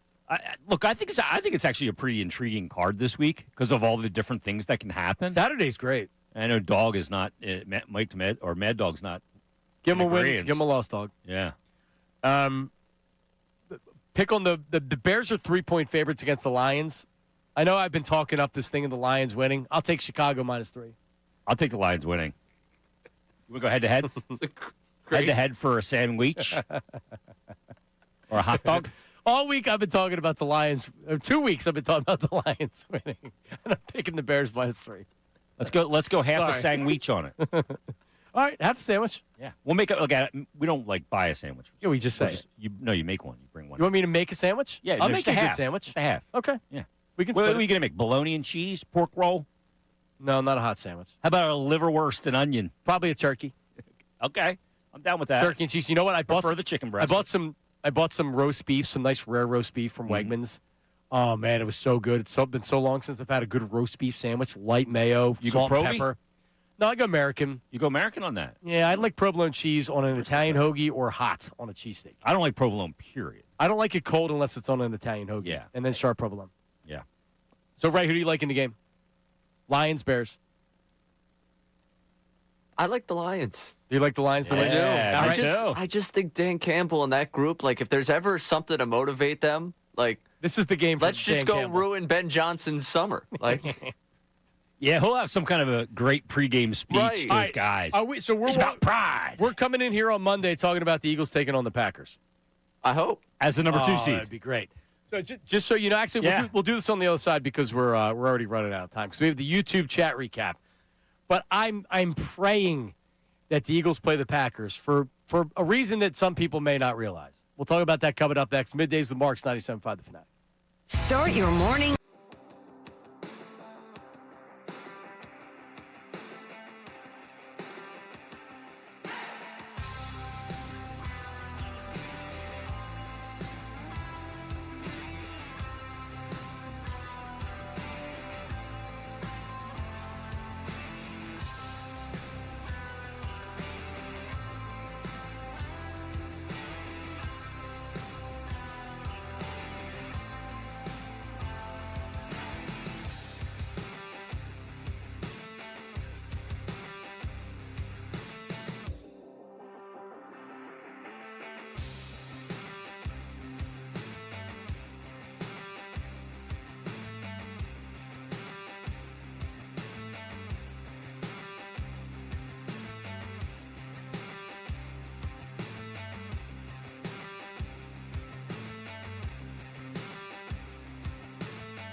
Yeah.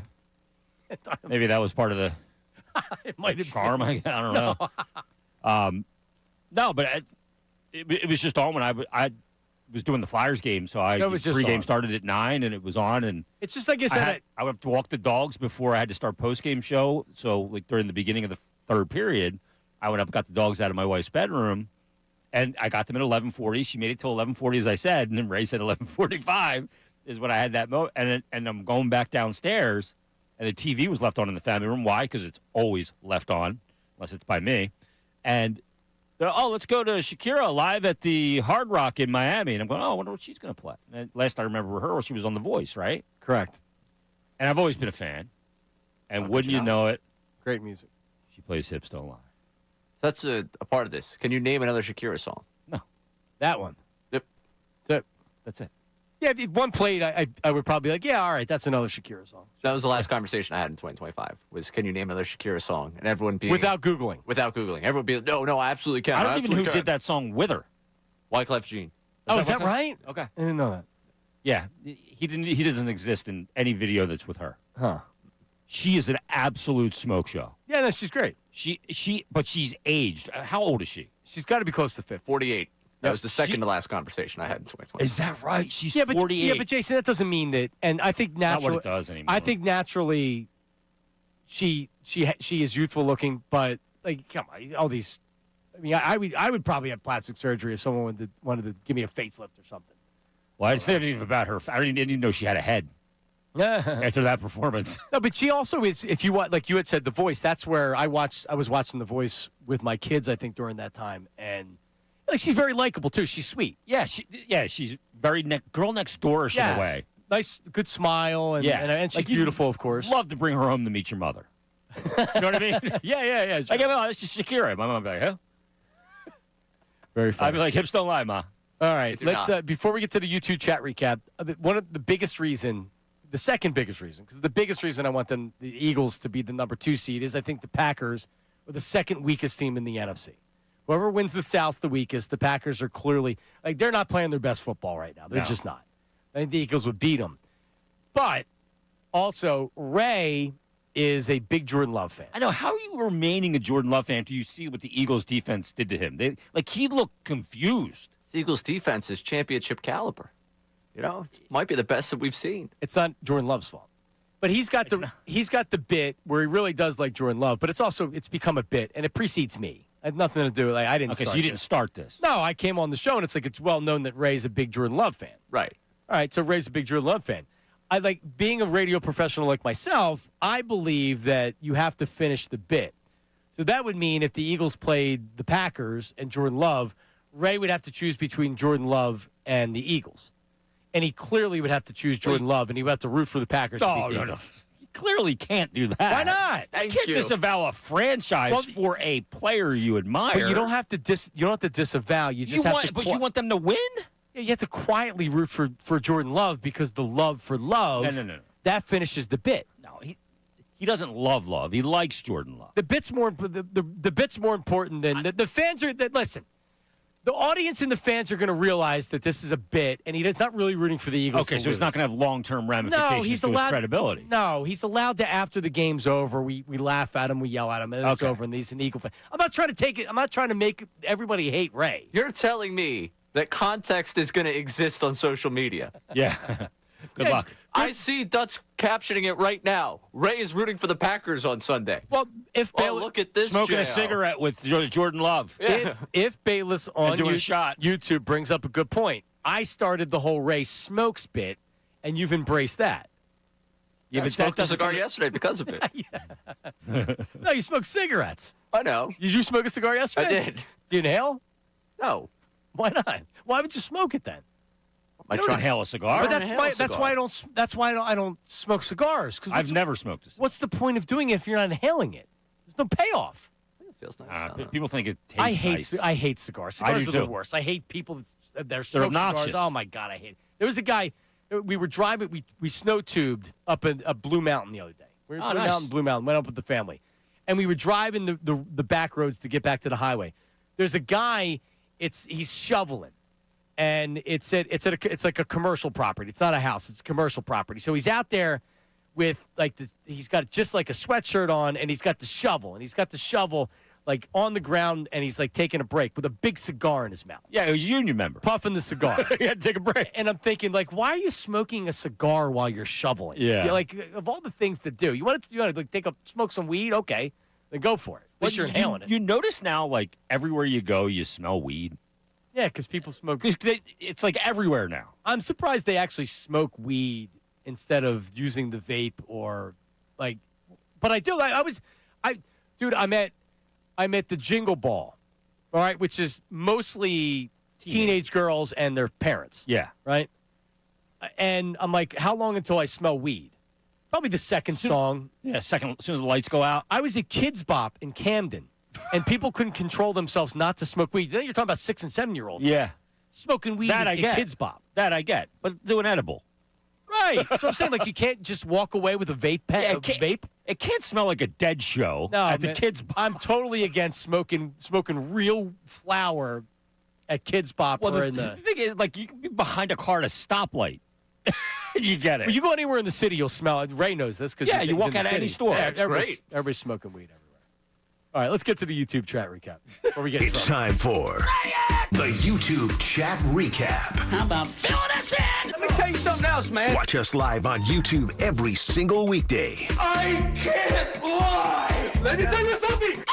It's the Middays with Marks YouTube chat recap. All right, hit me. I have more confidence in Bill Colarulo seeing Dr. Morgenstern for hair restoration than the Eagles' offense in the playoffs. Rick from the YouTube chat.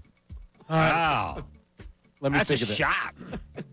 But the Eagles' offense in the playoffs doesn't need to be this high-powered.